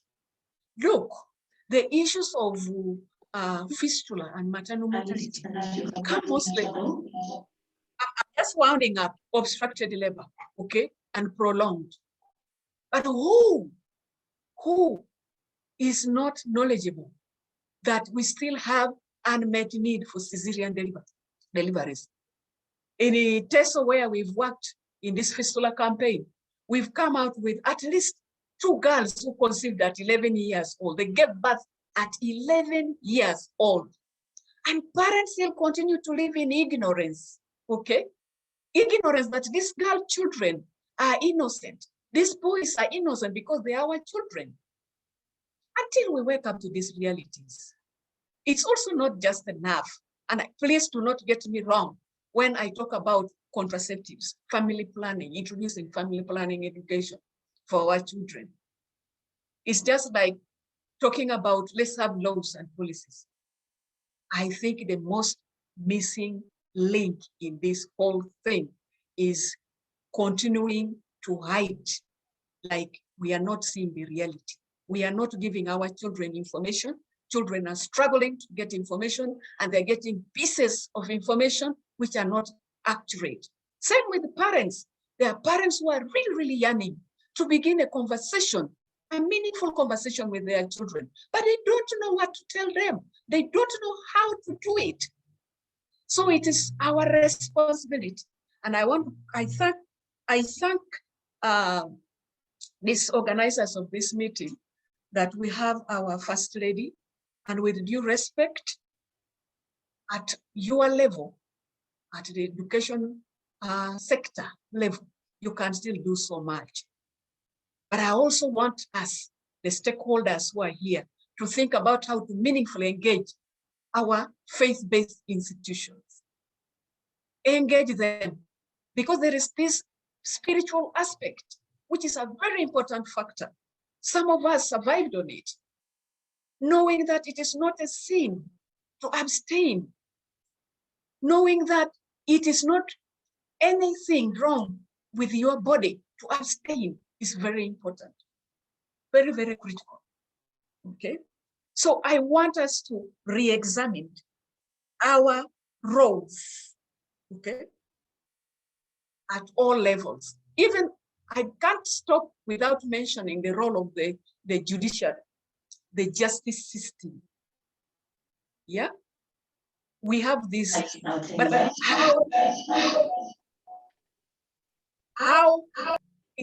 how is the justice system, okay, empowering communities about those laws? How are they handling, how are they dealing with these issues of defilement, rape, juveniles, issues? Is it really enough just to get them and take them to the juvenile centers or whatever, it's not enough. Let's emphasize educating our communities and empowering the women, the girl children to say no, the boy children to seek for consent. And once consent is given once, it does not serve for the rest of the future engagements. Every time consent must be sought, okay? And a no should mean a no, a yes should be a yes. And sometimes a yes should, if influenced, okay, a girl should not be compromised to say yes. So a yes should also be re-examined before any action can take place. I thank you very much. Thank you so much, Alice. Thank you for that wonderful submission. We really appreciate it. It's been rich.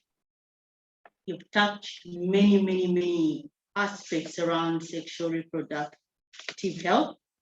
I'd like to recognize the presence of, the presence of Shadrach Omolo, the UNICEF representative who has joined us online. He's one of our panelists. And my next question actually will go to you directly, Shadrach.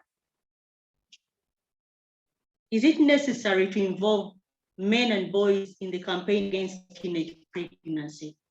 And how do you think they can be encouraged to participate?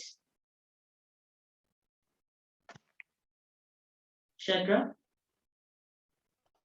Okay, thank you so much for this opportunity to be part of the panel discussion.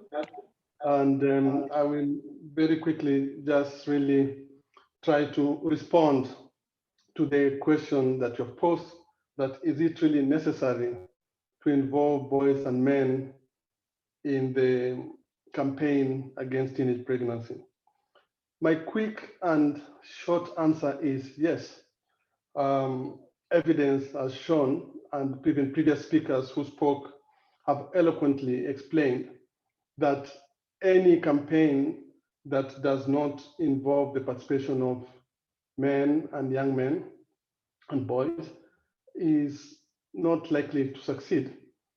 And the reason for that is, as been said, is that as a society, the issue of sexuality is not usually discussed comprehensively, even at an early stage, and there's a peer pressure between these young children or young adolescents and youth to engage in preteen sex or teenage sex. So I really would maybe just say that evidence shows that, and it's very important that we have programs and projects to promote positive masculinity. Some of the projects that I've seen which have been successful have been implemented really starting with children at a very early age, because that's where the power relations between boys and girls are set. That's how the mind is forming of how do I engage with the opposite sex, and how do I view the girl child, how do I view my sister, how do I view the girls in my community. That's where the norms of the society are being set.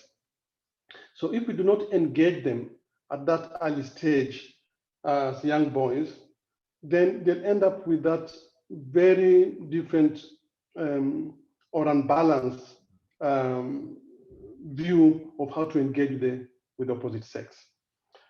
And why older men as well? Because older men are role models.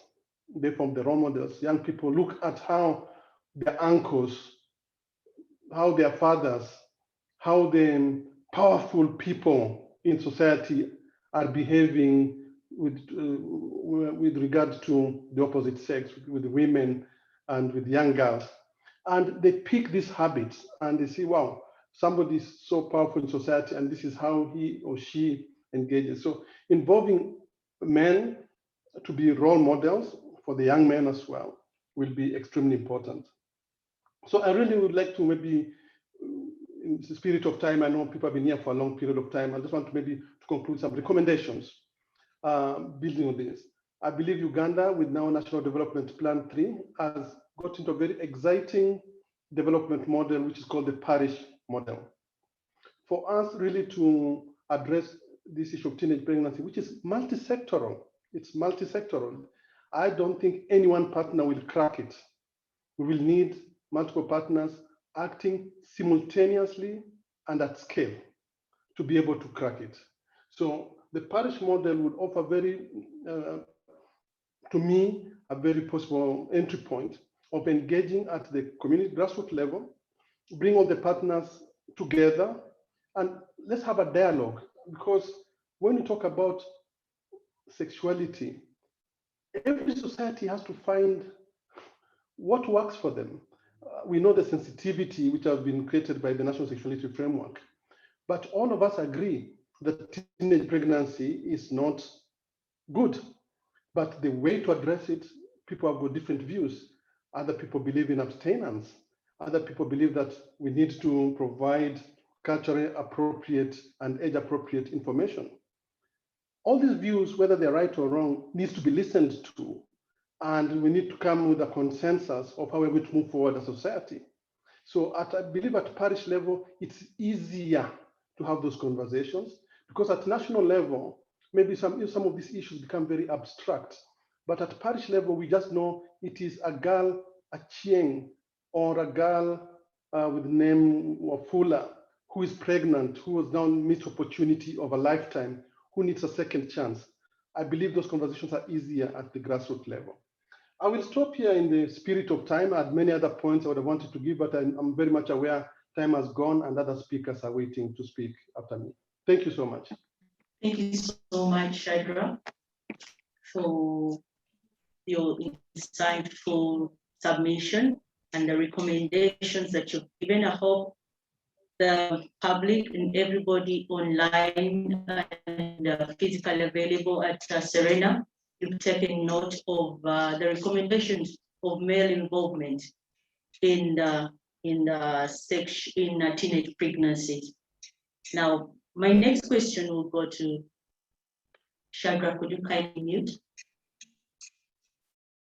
Thank you. My next question will go to Ambassador Mazzanti, the Italian ambassador to Uganda. What are your views on teenage pregnancy? Well, thank you, first of all, Dependable Foundation and Eat the Planet. Of course, my respects to the First Lady, Mama Rosa. And of course, to the friends which are there, starting from Maxime, UN Women, and of course, UNICEF. One of the main problems we're facing with teenage pregnancy, which is very timely to discuss about today, because of course, there's a new lockdown, a fresh lockdown, after months of previous lockdowns. And unfortunately, statistics which have been told before and illustrated before, they show once again that lockdowns and pandemic, unfortunately, are a sort of ignitor of pregnancies and teenage pregnancies, because they expose the girls, of course, on much more on a local level and without having the possibility to attend school and or other places, social places, which allow them actually to express or to come in contact with their own peers and have, let's say, not being exposed to the dangers of a more village close life, in this case, actually particularly tough during a lockdown. There are two ways in which, of course, teenage pregnancy manifests itself. And of course, the way to tackle it is much different depending on where it comes from. The first one is consensual. And that's basically the problem is education and the access to reproduction health information, has been said by my colleagues before. And I believe that actually they should be much more aware. We have, for example, in Italy, a specific subject in school, in primary schools, which is called civic education. That's an occasion actually to face the reality of good citizens in terms of respect of rules and to touch issues concerning, of course, sexual reproduction, which is much needed. So from that point, of course, we have a problem of awareness, education, investing on that, and ensuring, given at the smallest village in Uganda, that they have the girls, that they have access to this kind of information. I totally agree. There's been raised many times lately by UNICEF in the question you posed them, the role of man, actually at two levels. which I had the possibility to see personally with the Spotlight Initiative. All EU ambassadors visited. The Spotlight Initiative is funded by European Union and implemented by our friends from the United Nations. I had the possibility at that time actually being the leader ambassador with the Spotlight Initiative during that meeting to have two very frank conversations. The first one was with local leaders. Local leaders are pretty much important. President of villages, and I had the possibility to talk with them. We have to involve men, and we have not to forget that men, those president of villages, are sons of mothers and fathers of girls. So it's very much important to get that sort of sensitization and possibly a local average protection of girls.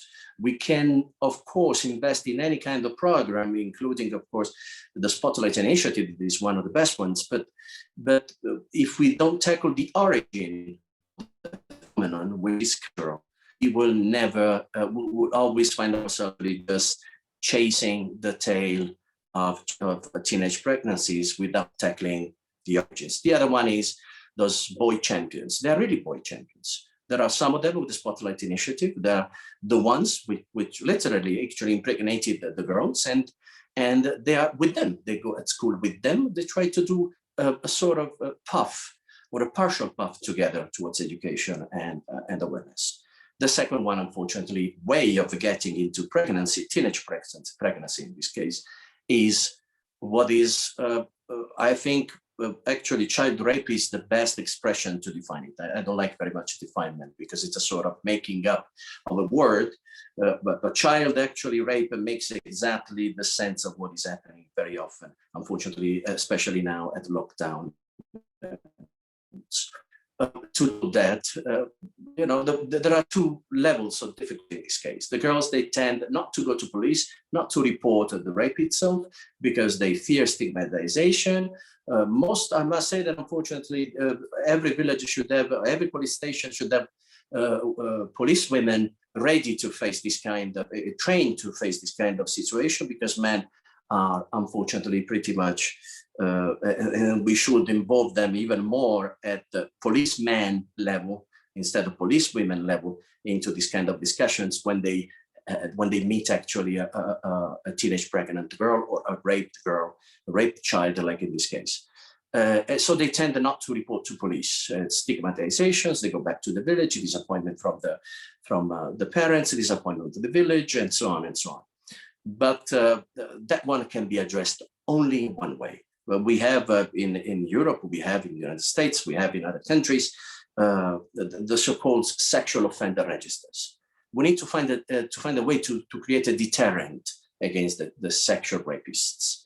Otherwise, they will continue unpunished, and unpunishment encourage further rape and contacts within villages, especially in lockdown times. Why a register for sexual offenders? Because if it's a national level, it could discourage itself actually offenders, because they will not get into a job, employment, for example. That's one of the things we use as a deterrent in our country. I know it's a little bit more complex to realize in Uganda, but there must be a way to tackle this kind of problem by implementing local laws, making enforcement real, having, of course, police taking seriously child rape, and eventually punish, even with a sort of deterrent in terms of perspective, with the register that will point at them in front of everybody and will initiate maybe their possibility to get a new job. So it's a little bit complex as well, of course, and but the outcome is always the same. The girls get impregnated at teenage level. The bridges behind are totally severed, they're burnt, and rebuilding those bridges. You were saying rightly rebuilding broken walls, but I think bridges, it's even more figurative from this point of view, is strictly necessary. We need to bring back to society, avoid stigmatization, avoid actually, very often it has been mentioned, religion is part of it, and sometimes is a limit to awareness, because of course, abstinence is part of it, but there must be an alternative to sheer abstinence considering the young age. So these are my remarks, and I thank you very much again, Dependable Foundation and Heal the Planet.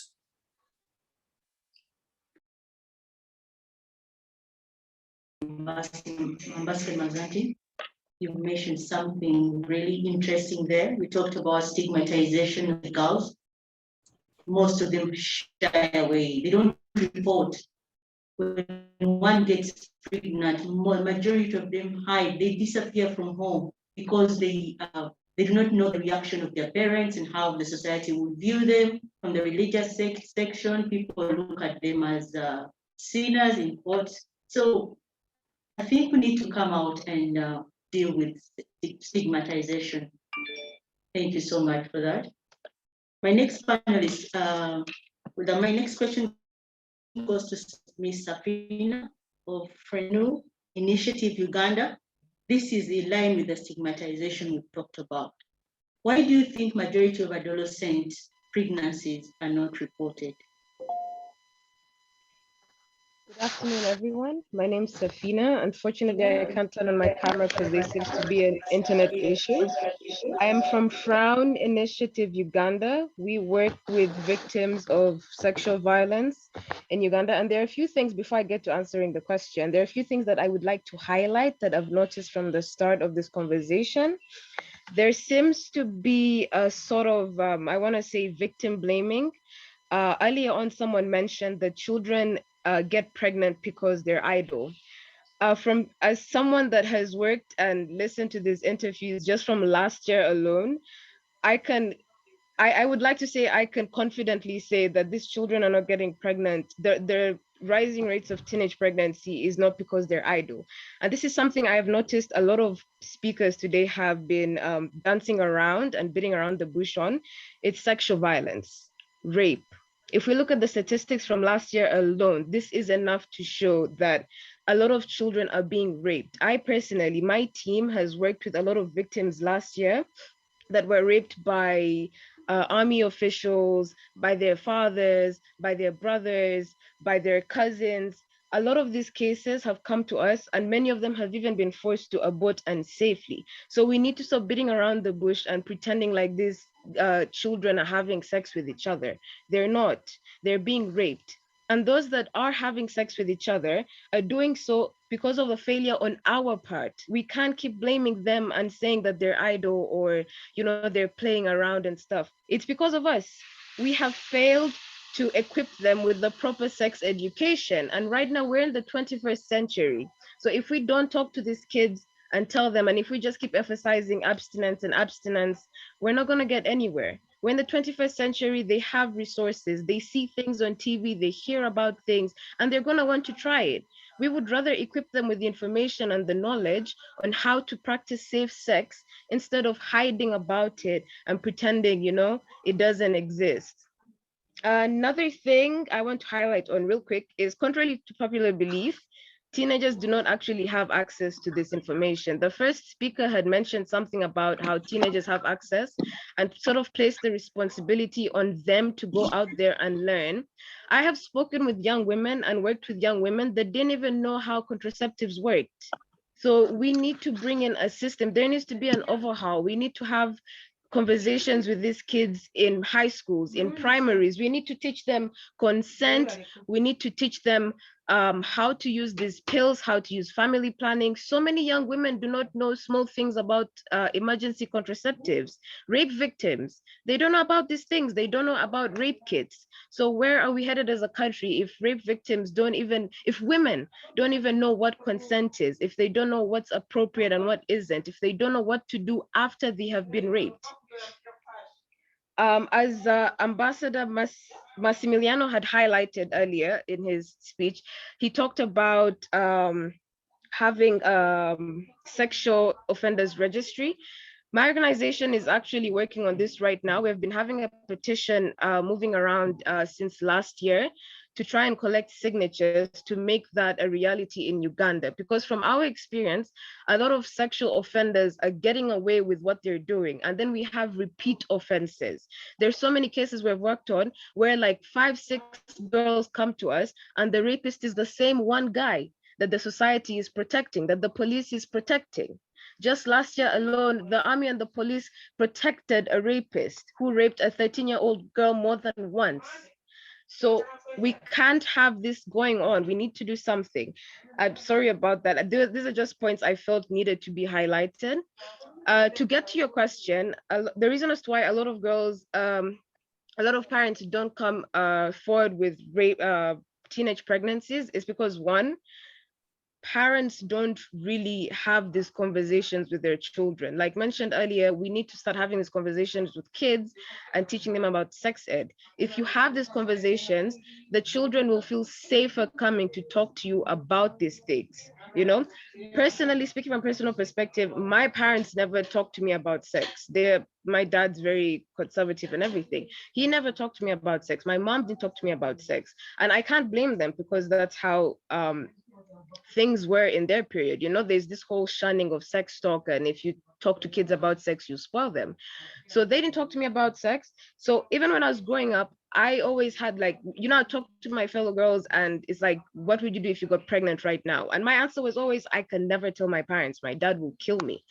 So we need to start having and encouraging these conversations with parents and kids. You know, they need to have this sort of bond. They need to have, the kids need to know that this is a safe space, that I can go tell mom this has happened. I can go tell my dad this has happened. I can go tell them I'm pregnant.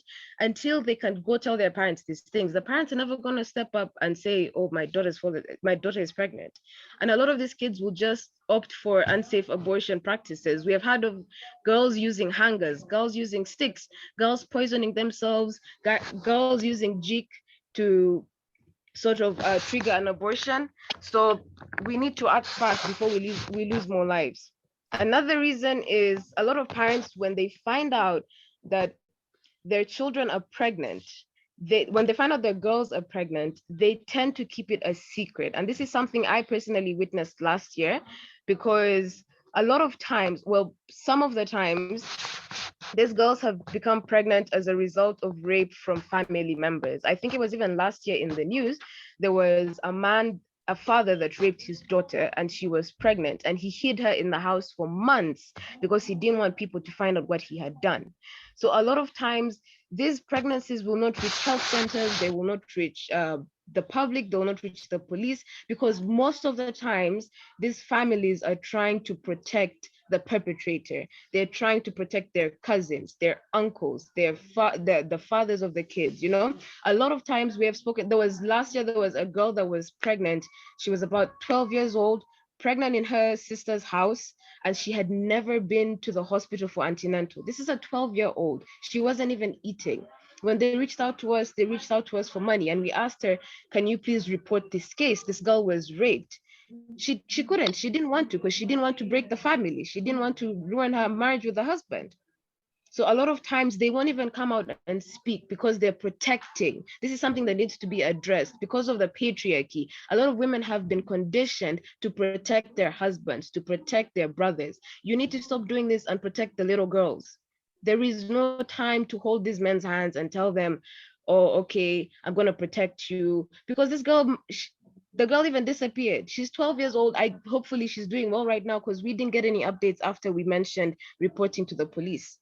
She was 6 months pregnant and she had never been to the hospital. How is she going to give birth at 12 years old? Another reason is a lot of times in rural areas, many of these parents are just marrying off the kids. They just marry off the girl so they could protect the family name. There's this thing I've noticed in African cultures, even in my own, with my relatives, I've noticed there's this whole thing of we have to protect the family's name. We have to save face. So a lot of times they'll end up forcing the girl to get married to the person that has raped her, or the person that has to some other guy. You know, if she's had sex with a classmate or something, usually she'll be married to an older guy. And also during this COVID period, a lot of parents are marrying off little girls so they can get money to survive, you know, the whole bride price and everything. So yeah, this also happens, and that's why a lot of parents won't come up and say, so and so, my daughter is pregnant, my daughter was raped. Another reason is the police does not do much. Even if these parents do come out and they do make a report, the police will not do anything. And this is something that I personally witnessed in one of the first cases that we worked on as Frown Initiative last year. There was a girl that was raped, Janet Atayo. She was about 13 years old, raped in Gulu by a UPDF soldier, and she was pregnant. So at first, the parents made a report to the police, and the police didn't do much. They told them that we can't work on this case because he is from a sister organization.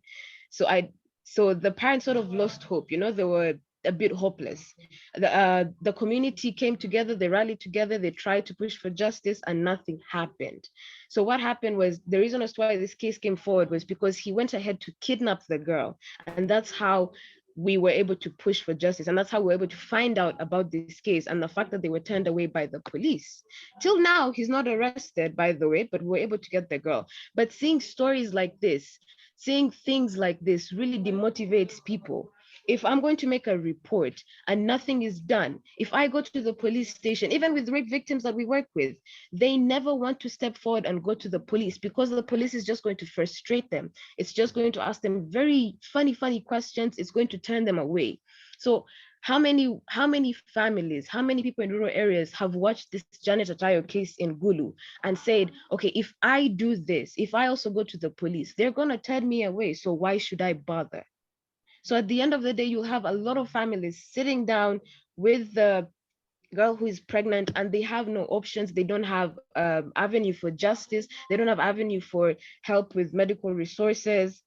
It's just a mess. And I feel like there needs to be an overhaul of the system. We need to look at the doctors and their reactions. We need to look at the police. I really emphasize the police because all the experiences I have had with them with rape cases have been so bad. So we really need to emphasize how we approach this with the different institutions that are supposed to be helping these girls. Yeah, that's all I had to say. Thank you. Thank you, Safina. Wow, there are painful scenarios that you have highlighted there. And I request the public, everybody else around out there, please rise up and let's protect our young girls. Their futures are being ruined. Let's rise up and protect the girl child. The next question goes to Dr. Justin Wire. A lot of speakers have been talking about family involvement in sexual reproductive health. How can families get involved in adolescent sexual education? How can they be involved? Give us highlights on how they can come in to help the young girls at family level. Thank you. Thank you very much. Thank you very much. Okay, thank you very much. I recognize all protocol. To answer your first, parents and all families are usually the first source of information to their children. So when parents talk to their children about sex, they can be sure that they will pass on the right information, as opposed to leaving these children to pick up information from anywhere else. Because children pick up information right from a very young age. They pick up information from mass media. They pick up information from house helps. They pick information from schools, from their friends, which information may be incorrect or incomplete.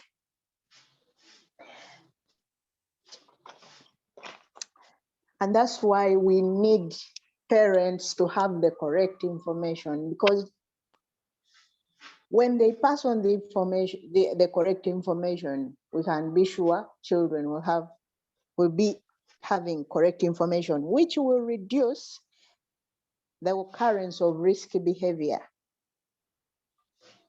as they grow up.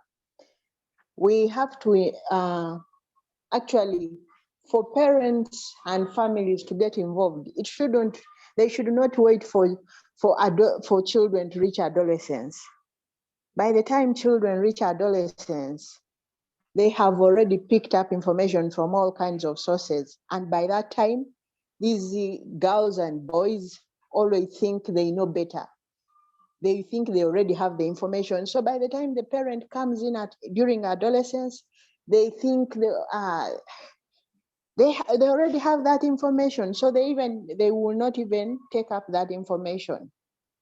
But when the parents start speaking to the children when they are young about sex, not about the sex intercourse, but according to the age, you see children get interested. You'll find that a 2-year-old is asking why the mom's stomach is swollen. They are interested in knowing. They are interested in knowing about babies, how necessarily about how they brought the baby that they had sex, but they can give information that will tell this child, oh, there is a baby inside here who will be part of us soon. That's all they need to know as they grow up, and they need to receive correct information. When a parent lies to a child always knows that their children about sex. We can be sure that the children will learn about it. Good, because whoever teaches them about it, whether it is social media or mass media, or children are exposed information, like I said, much earlier than parents always think. Parents may think, oh, maybe I'll talk to them about the age of 10. But children started getting this information when they were very little. Maybe when they were 5, they started hearing, maybe their friends. There is a lot of exposure about sex in our environment. And when even if they are taught at school, the parent needs to validate the information, needs to find out what did the child learn, and what is what they learned the correct thing. For me, of course, my parents never talked to me about sex. I never received any sex education as I was young. But I remember one time when I was in P4, we received a team. I don't know where they were from, but I think it was a health team. And they came to talk to us about HIV. So they taught us about HIV, how HIV comes about. Of course, we had already had information. Neighbors used to talk about such things, about sex.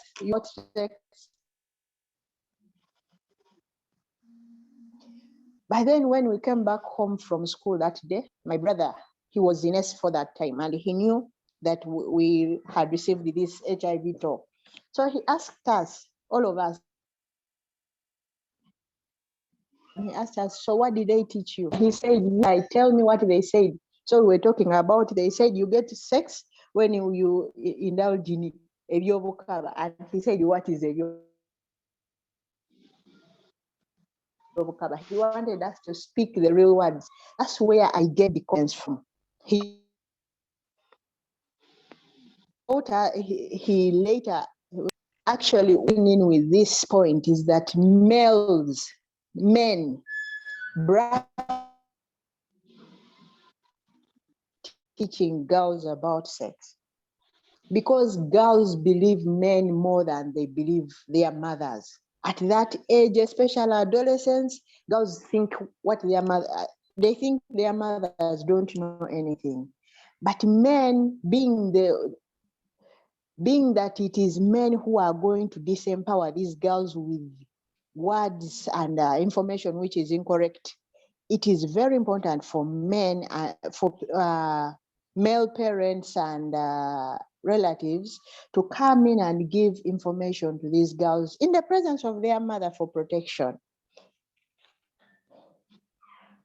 And talking about sex doesn't mean that it's going to cause promiscuity. Actually, talking about sex reduces the incidence of risky behavior. A minute to go. Oh, hello? Have a minute to go. Please try to wind up your submission, please. So I was saying it reduces the incidence of risky behavior, but it also gives the parents the platform or opportunity to speak out, to instill family values into their children. Like they can get an opportunity when they are talking about sex, they also get the opportunity. For example, their value is that children should not engage in premarital sex. They can instill those values while speaking about sex to their children. I wanted to give us some statistics from a study which was taken in 2016, where 18% of girls versus 11% of boys had had sex by the age of 15 years. So who are they? Who are these 18% having sex with if only 11% are having sex, among boys are having sex? Also 16% of women, 62% of women versus 43% of men had had sex by the age of 18 years. Meaning girls most of our young girls are having sex with older men. So unless we bring in the men to empower the girls, we may be fighting a losing battle.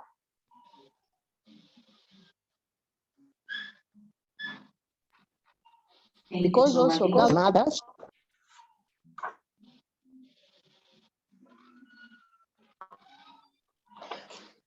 So like everyone, like most people have said, the trick is to give age appropriate information. Thank you very much.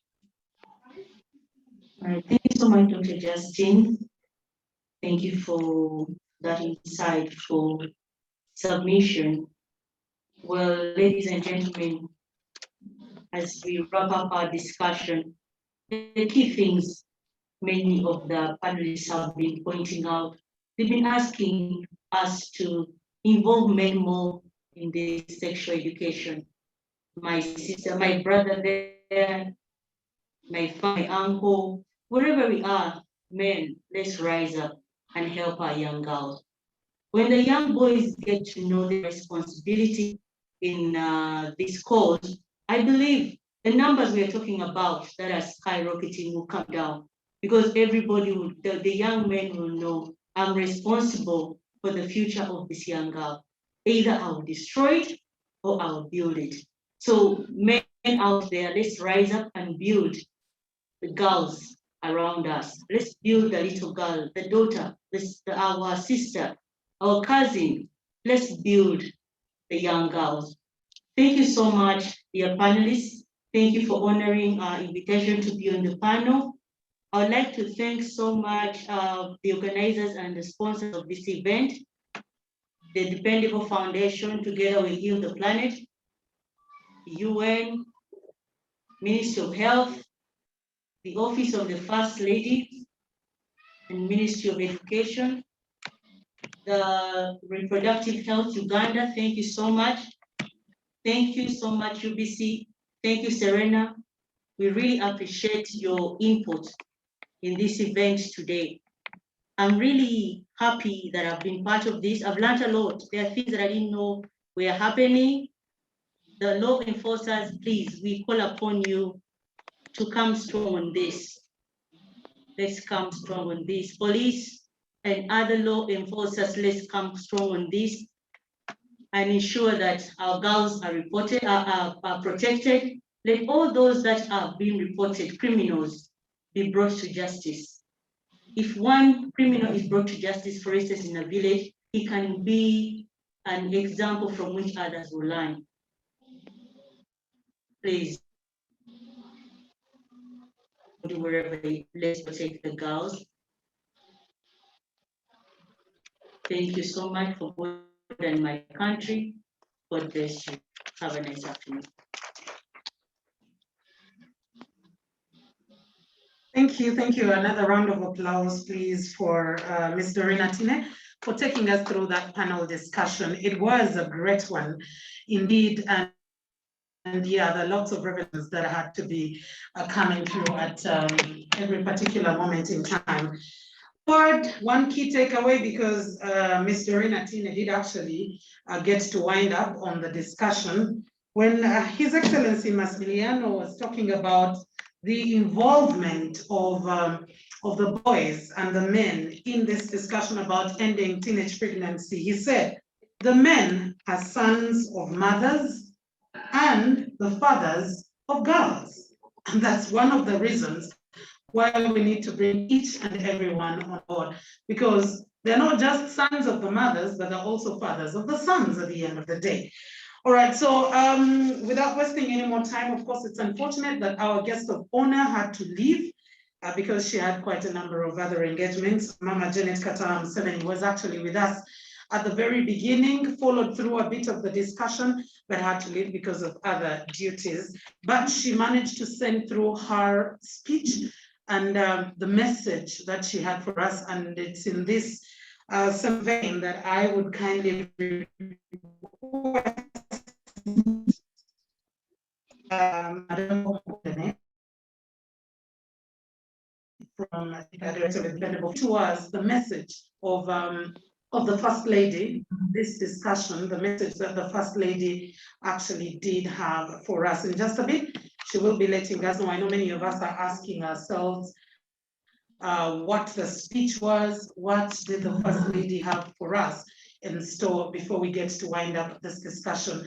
But otherwise, let's continue with it on the hashtag Rebuilding Broken Walls and the hashtag End Teenage Pregnancy. In just a bit, we will be getting Ms. Hope Mukundane to read to us the speech of the First Lady, but she as well can say hello to us and speak to us before the speech comes through. Welcome. Thank you so much, our dear MC. Hi, Excellency Mama Janet Kataaha Museveni, Mama Rosa Malango, all ambassadors that are online and here, our dear sponsor, thank you so much. Doreen, thanks for the good work. My dear MD, Hastings Business Training Center, I can't fail to recognize you because you're in my life. You gave a shelter where Dependable is operating from. We thank you so much from then up to now. At least you're about to see your child walking. I want to thank everyone, especially my team. I can't give this speech alone because I have a team that I work with. I am Hope Mukundane, founding director of Dependable Foundation, together with Dependable Microfinance. And I would like to use this chance to introduce the team that I work with on this project of Dependable Foundation that is launched today, of the theme of rebuilding broken walls, of which those walls are these our young sisters that are neglected, that have lost love of the world because of circumstances surrounding them. At this very note, I want to invite my team to come here. And I also want to thank our partner, Heal the Planet, that has taught us how to run an organization. Really, thank you so much. Thanks for being a godfather to us, and we're still walking the same journey to heal this world. Yeah, please, my team.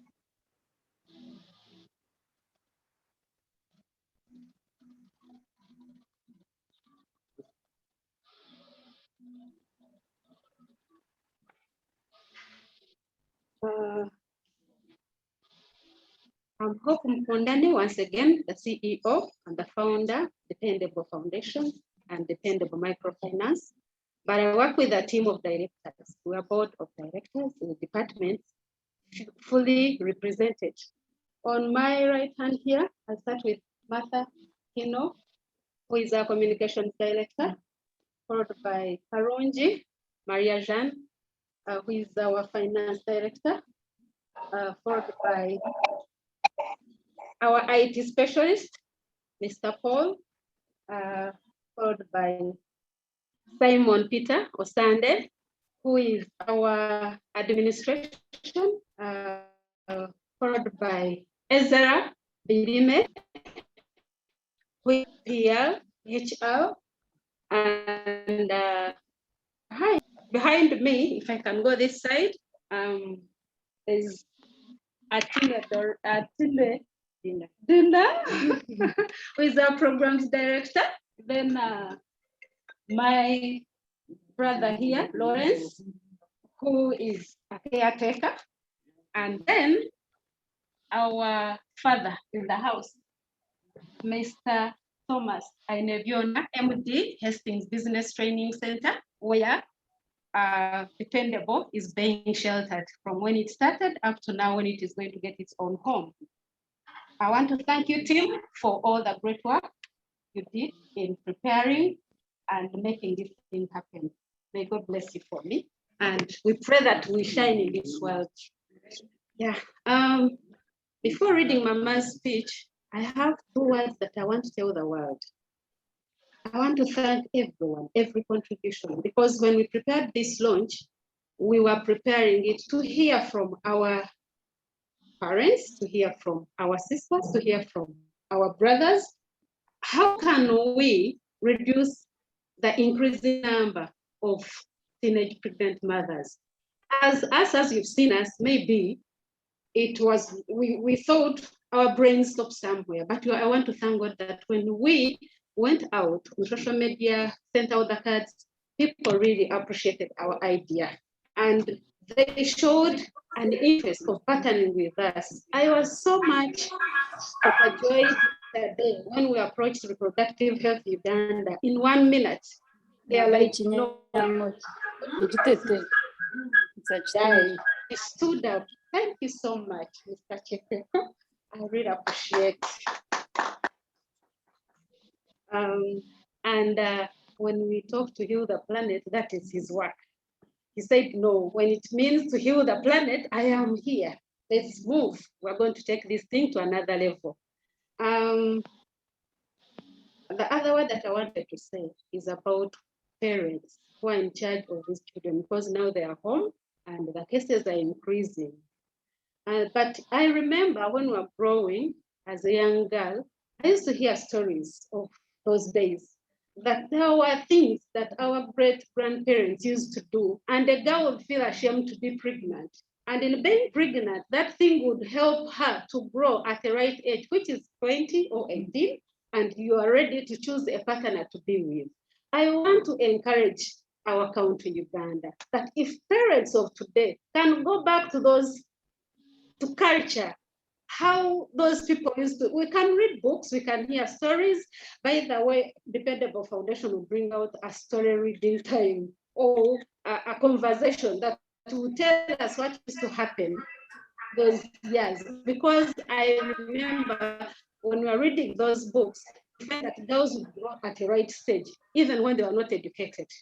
So that is one thing that I want us to have on our curriculum, that we can put it at least on TV or on any social media every month, that topic can go on. I pray that the Minister of Education, Minister of Gender will give us a hand to push that thing to go at some other level. At this very time, I want to read Mama's speech, and it reads. Members of the diplomatic corps present at this function, Belgian ambassador, Italian ambassador, Norwegian ambassador, Egyptian ambassador, the outgoing UN resident representative and keynote speaker, Miss Rosa Malango, UNICEF representative. the founding director, Foundation Minister Mukundane and your team, the CEO, the government officials, our online audience, good afternoon. I thank Dependable Foundation for organizing this event and for this initiative to reach out to teenage girls and their families within the communities of the Kampala metropolitan area. While it's true that the whole world is struggling with the fallout of the COVID-19 global pandemic, we have to acknowledge that it has had more serious consequences on some of the most vulnerable sections of population. Our young children, both boys and girls, are among the most adversely affected. And I want to inform you, audience, my audience, that the Uganda Mothers Union recently informed me of their concern that while it's true that the girls or adolescents known to suffer from their families, there has been a continuous neglect of adolescent boys in our communities. Therefore, girls are made free by those boys who are mostly ignored and are suffering as a result of drug abuse, alcoholism, and going without food for long periods of time. Therefore, now that schools have been closed for many months and without the support of the school system of teachers and other mentors, our girls have and gender-based violence. Inevitably, the pandemic has caused a lot of suffering and yes, a rise in poverty levels, and this in turn has given rise to a higher incidence of early childhood marriages, as some families are forced to marry off their daughters to help alleviate financial burden. Many girls and boys have also had to enter the workforce at a very young age to help provide for their families. Thirdly, when the pandemic finally eases and schools reopen, many children may have fallen by the wayside and may not be returning to school. I've learned that even before COVID-19 pandemic, Uganda already had a high rate of teenage pregnancies anyway, a trend we should do everything to fight and change. For we know that a young girl is twice as likely to die during pregnancy or childbirth as a mature woman in her 20s. Babies born to adolescent mothers face a substantial 50% high risk of being stillborn or dying in the first few weeks than those born to mothers aged 20 to 24 years old. More than 300,000 teenagers who get pregnant in Uganda account for the bulk of unwanted pregnancies, which end up in an intended birth or abortion. 24% of girls aged 15 and 24 have had an abortion. About 30% of teenage girls dropped out of school due to pregnancy. Nearly all teenage pregnancies are unplanned or unwanted. As a result of all this, Uganda is also reported to have a very high maternal mortality rate, with 18 mothers dying every day in pregnancy during or after childbirth. UNICEF, quoted by UNICEF. The government of Uganda and all stakeholders through various legislations and specific policies have taken steps that will ensure that we reach a point when all families and communities will value, care, and protect girls. The Uganda National Adolescent Reproductive Health Policy 2004 pledged government's commitment to advocate for the review of existing legal, medical, and social barriers to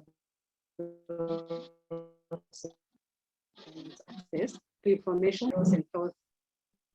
Adolescents' health provision of legal and social protection against all forms of abuse and harmful traditional practices, promotion of gender equality and vision of quality care for adolescent sexual and reproductive health issues. As a result of these policies and their implementation by government, the situation has been steadily improving.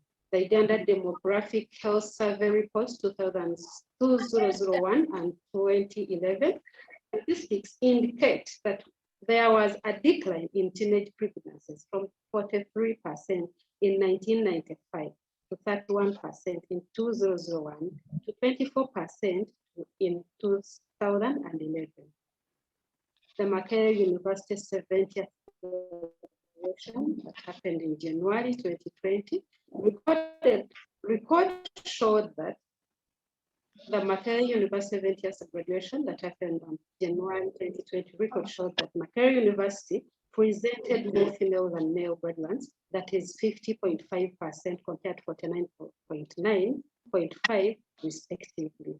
It is gratifying to know that government's deliberate efforts in promoting girls' education are starting to pay off, which is good, but we don't want to scoot one side or the other. Unfortunately, it is possible that these trends are very likely to have been reversed due to the impact of the ongoing COVID-19 pandemic. What is important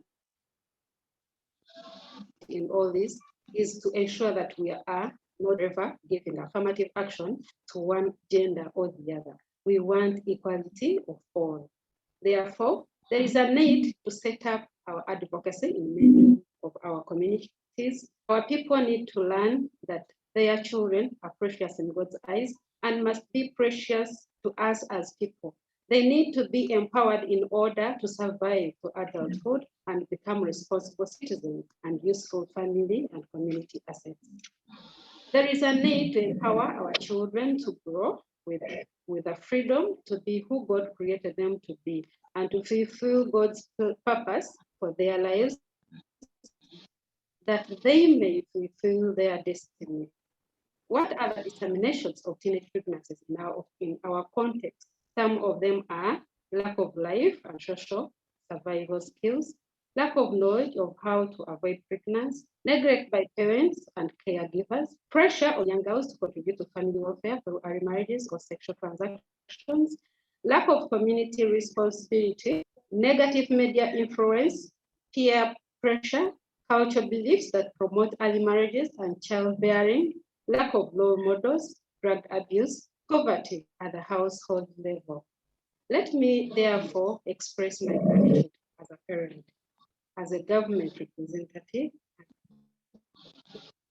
elder of this initiative by Dependable Foundation, to contact with the communities of Kampala with interventions that will sensitize to plight of specifically the girl child in their midst. This period of lockdown is also a time when girls have plenty of time on their hands, time to watch, listen, to be inspired and empowered. Raising the inspirations of all girls will not only help them overcome existing challenges and risks, but will also close the gender gap and raise economic opportunities to them. Thank you for this encouraging community outreach, which will certainly make a great difference. While my concern for our children now cannot be limited to girls alone, I cannot forget that Dependable Foundation's focus is the girl child. I applaud you for choosing to do something for our children, girls in particular, because they tend to become victims of all circumstances. For that reason, I salute you with all my heart. Thank you, ma'am. As policymakers, we commit to continue to prioritize empowerment interventions for the girl child. We have great optimism that we can improve the status of the girl child, and we support and encourage every opportunity to increase awareness of gender equality for all. Ladies and gentlemen, the times we are living in are unusual and very difficult.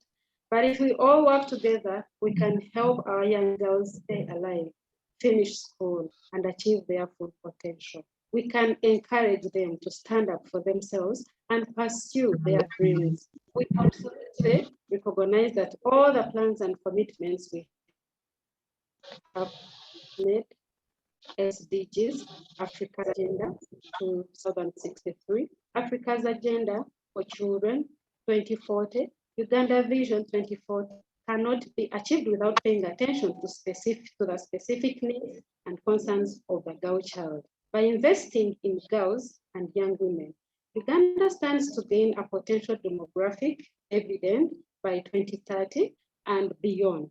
And As I mentioned earlier, government has put in place a multi-sector plan, policy and interventions aimed at reducing teenage pregnancies and empowering all our children. In closing, I want to reiterate that if we work together and close ranks around the girl child in Uganda, a day will come, and sooner rather than later, when girls and boys have equal enjoyment of all their rights, living fully and equally free from physical assault, demeaning labor, early marriages, harmful practices, abuse and exploitation, retaining and damaging their capability to enjoy their rewards of life and embracing its full responsibilities. Does not only guarantee basic rights, it also plays a vital role in promoting the robust shared growth for our nation to have a stable. Allow me now to use this opportunity before I close the Dependable Foundation initiative to appeal to everyone listening to me to keep safe. As the country grapples with the second wave of the pandemic, please know that our primary line of safety is prevention. So let us observe the SOPs, let us observe the SOPs we are all conversant with by now, and this should start at the family level. I implore mothers to create safe nets at the family level in these difficult times. Ensure proper hygiene. Let us make use of our fruits and vegetables, boost our immunity, keep hydrated. To each one of us, do not ignore that headache or flu or any other body weakness. If you test positive, please seek medical attention. God is fighting this battle for us like he has always done. I'm praying for the situation to improve, and I know many people are praying we shall overcome this. I now have the pleasure of launching Kampala Metropolitan Outreach by Dependable Foundation.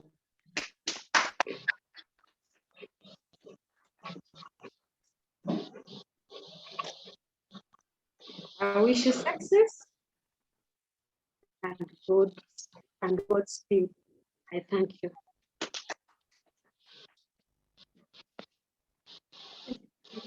Okay. All right, yes, another round of applause for Director of Mukundane.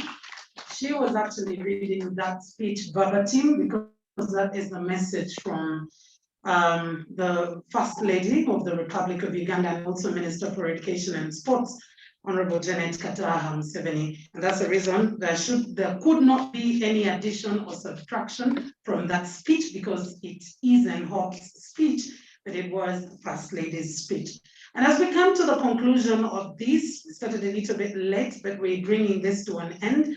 Allow me invite, before we cut our cake, it's always great for such launches to have something sweet. Okay, that's just a tongue in cheek. But allow me invite Mr. Ezra for a vote of thanks before we can officially, in a scientific manner, cut our cake, because we're used to cutting cake, holding the knife together and everything.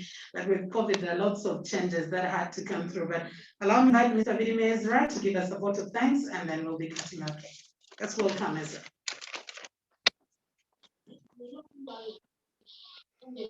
Thank you, my MC. Good afternoon. We thank all our participants from the time we started, the ambassadors, the panelists, and all other dignitaries that represented UNICEF, Reproductive Health Uganda, everyone at large. Please, we thank you for honoring attending both online and physically here with us. As we close, we want to take notes of what was said, a few notes that I took. COVID-19 has really hindered and has attacked human nature.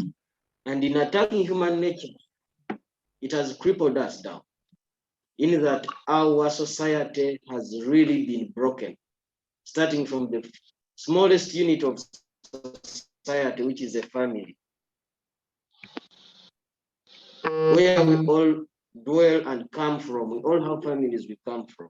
When we are broken from family, community comes in and it grows to the nation, Uganda, East Africa, Eastern Central Africa, Africa, and the whole world at large. So at this juncture, we as Dependable, we would love to intervene as being recognized by our participant, Ambassador Mazzanti, and all other panelists. As we recognized the National Development Plan from the model. I did not start from the parish model. Because from the parish, you can really monitor the family unit. From that, there are a lot of insufficiencies caused due to COVID, financial resources that hinder a lot in achieving, such as these girls, as one of the participants discussed, that they get tempted because of some social welfare they need.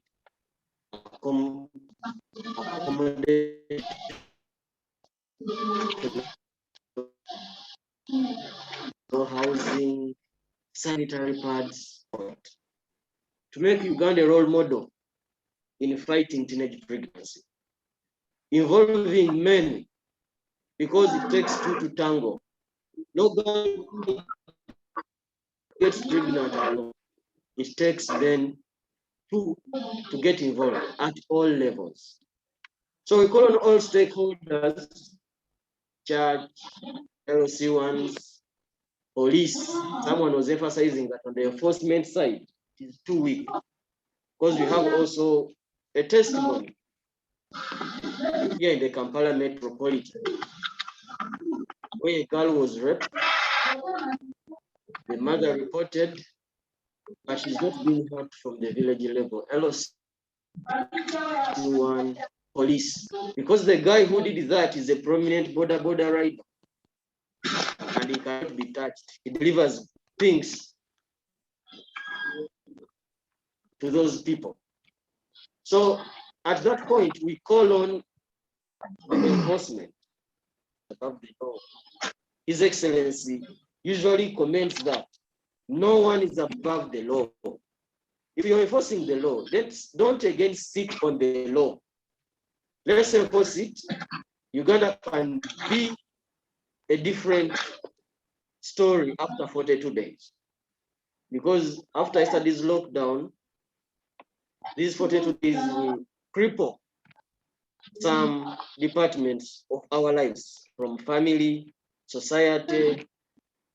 And as family, you have to tame these young girls and boys, as well as big men and women. Don't make your child a source of income, a source of food that go to the other man and he gives you food. But when you know where you're sending that daughter or boy in any way, it is going to happen on the other way around. So with remarks and vote of thanks, I would love to say we are open to ideas. We are open to involving society. We are open to involving men that have not been really looked at in most of the times. We can heal the women or the girls, but when you've not touched the source of this problem, it becomes hard for us to implement. So this being a hard part in life, COVID, we're in a jungle, I think. So in this jungle, we really go through this. Uganda, district level to family level, we can make this happen. We are the pearl of Africa.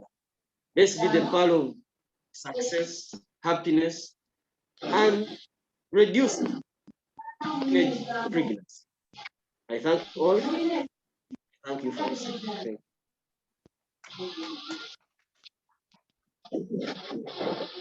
Thank you very much, Ezra. That was great. And picking from part of the first lady's saying, especially now that Ezra talked about the battle that we are fighting COVID-19, our first line of defense is prevention. And that's the most important one. Eat as many, every time you're putting something in your mouth, try to ask yourself, would it help me boost my immunity? Every time that you're making a choice of food, ask yourself, would it help my body boost the immunity that so much it deserves to be able to protect me against COVID-19? And at this point, before we finally close off, I would like to request Treasurer Adon.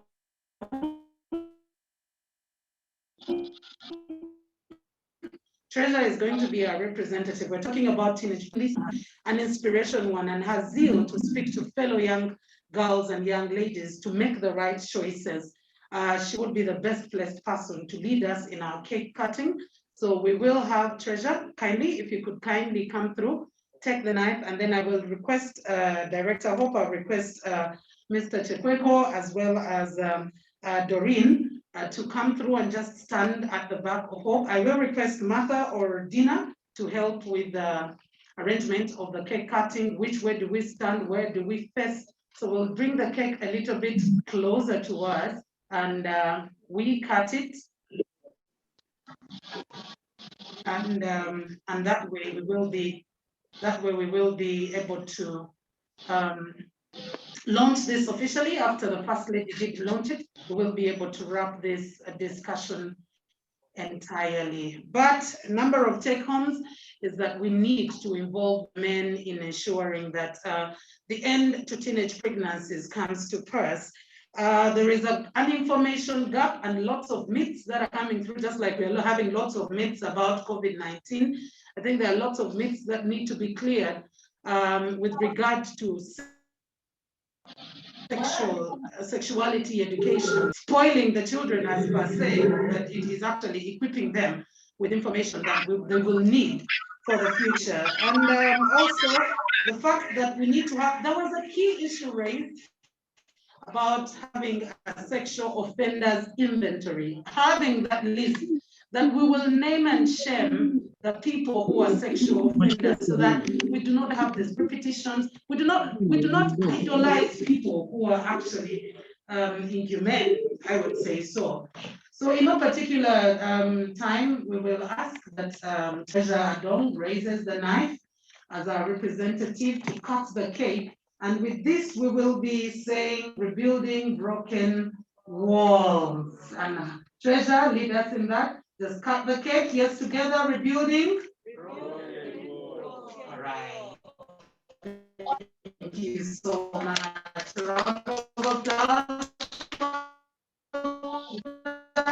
Thank you very much. Dependable to say heal the world, because we're talking about an issue that is affecting the world entirely, and it goes beyond just the statistics, beyond family, beyond the life of the girl, but goes to even the economics. We were clearly told that. So our dear guest, you can actually sit down. I think I will take us off the cake, but as we finally come to and allow me to invite Mr. Tombi as the president of Heal the Planet to just finally close us off and give us a word of prayer as we have our, for those who are here physically, to the envy of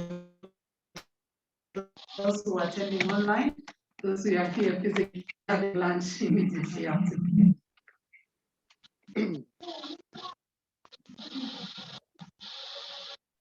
Ladies and gentlemen who are still online, I would like to thank you so much indeed, our participants and the team that is joining us from around the world. Thank you so much, Michael Angusa, the United Nations Communications top official, for coordinating that side of the United Nations. Greetings to Mama Rosa Malango, the outgoing United Nations resident coordinator and designated official on security.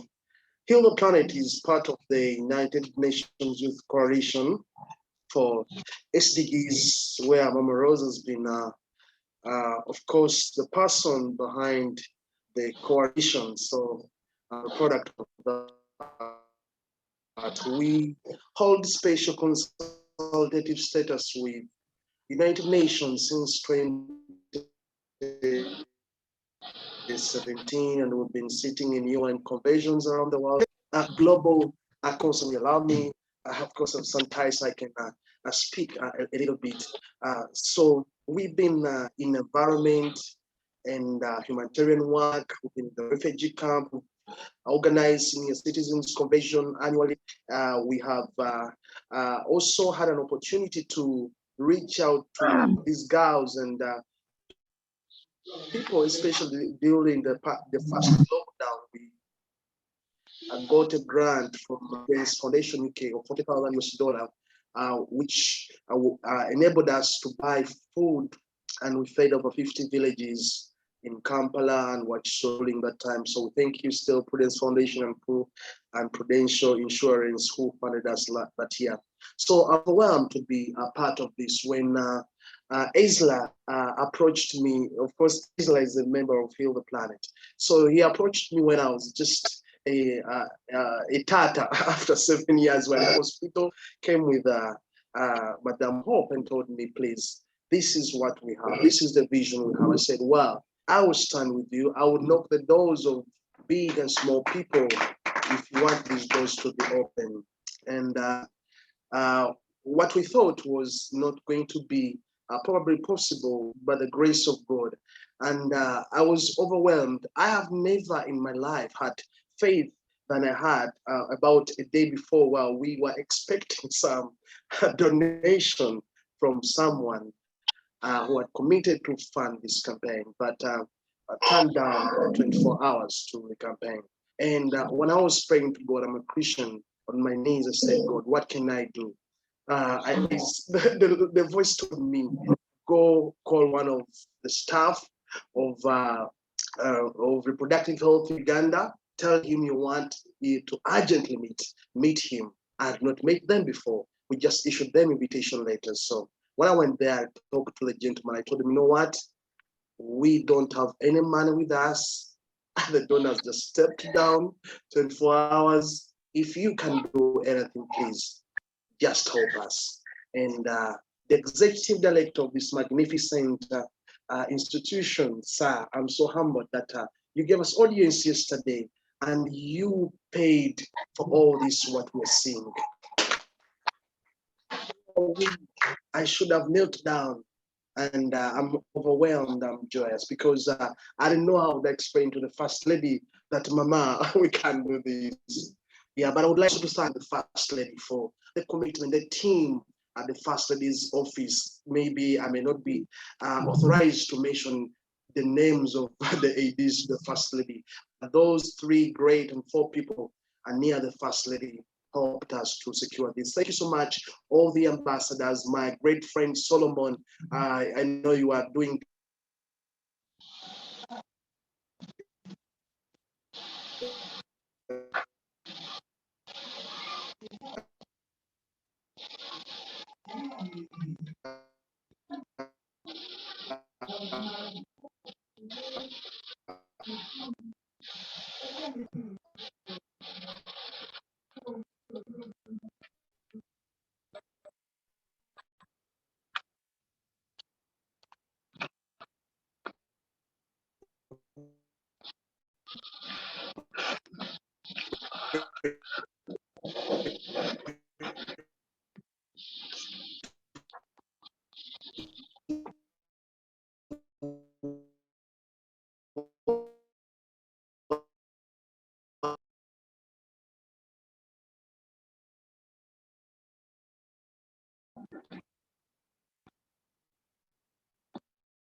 leadership and the cause for humanity.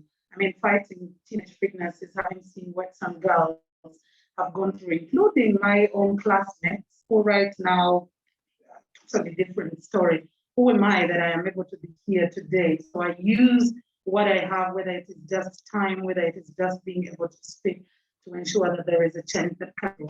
So ladies and gentlemen, we'll take our closing prayer, and we will, for those who have been online, we want to say thank you very much for turning up. Thank you very much for being a part of this. Our host will be closing the meeting on Zoom. And for those who are online with us, let's take a closing prayer before we go. Dear Lord God, we want to thank you for this day. We want to thank you for the gift of life and for enabling us to be here. For all the discussions that have been taken, Lord, we pray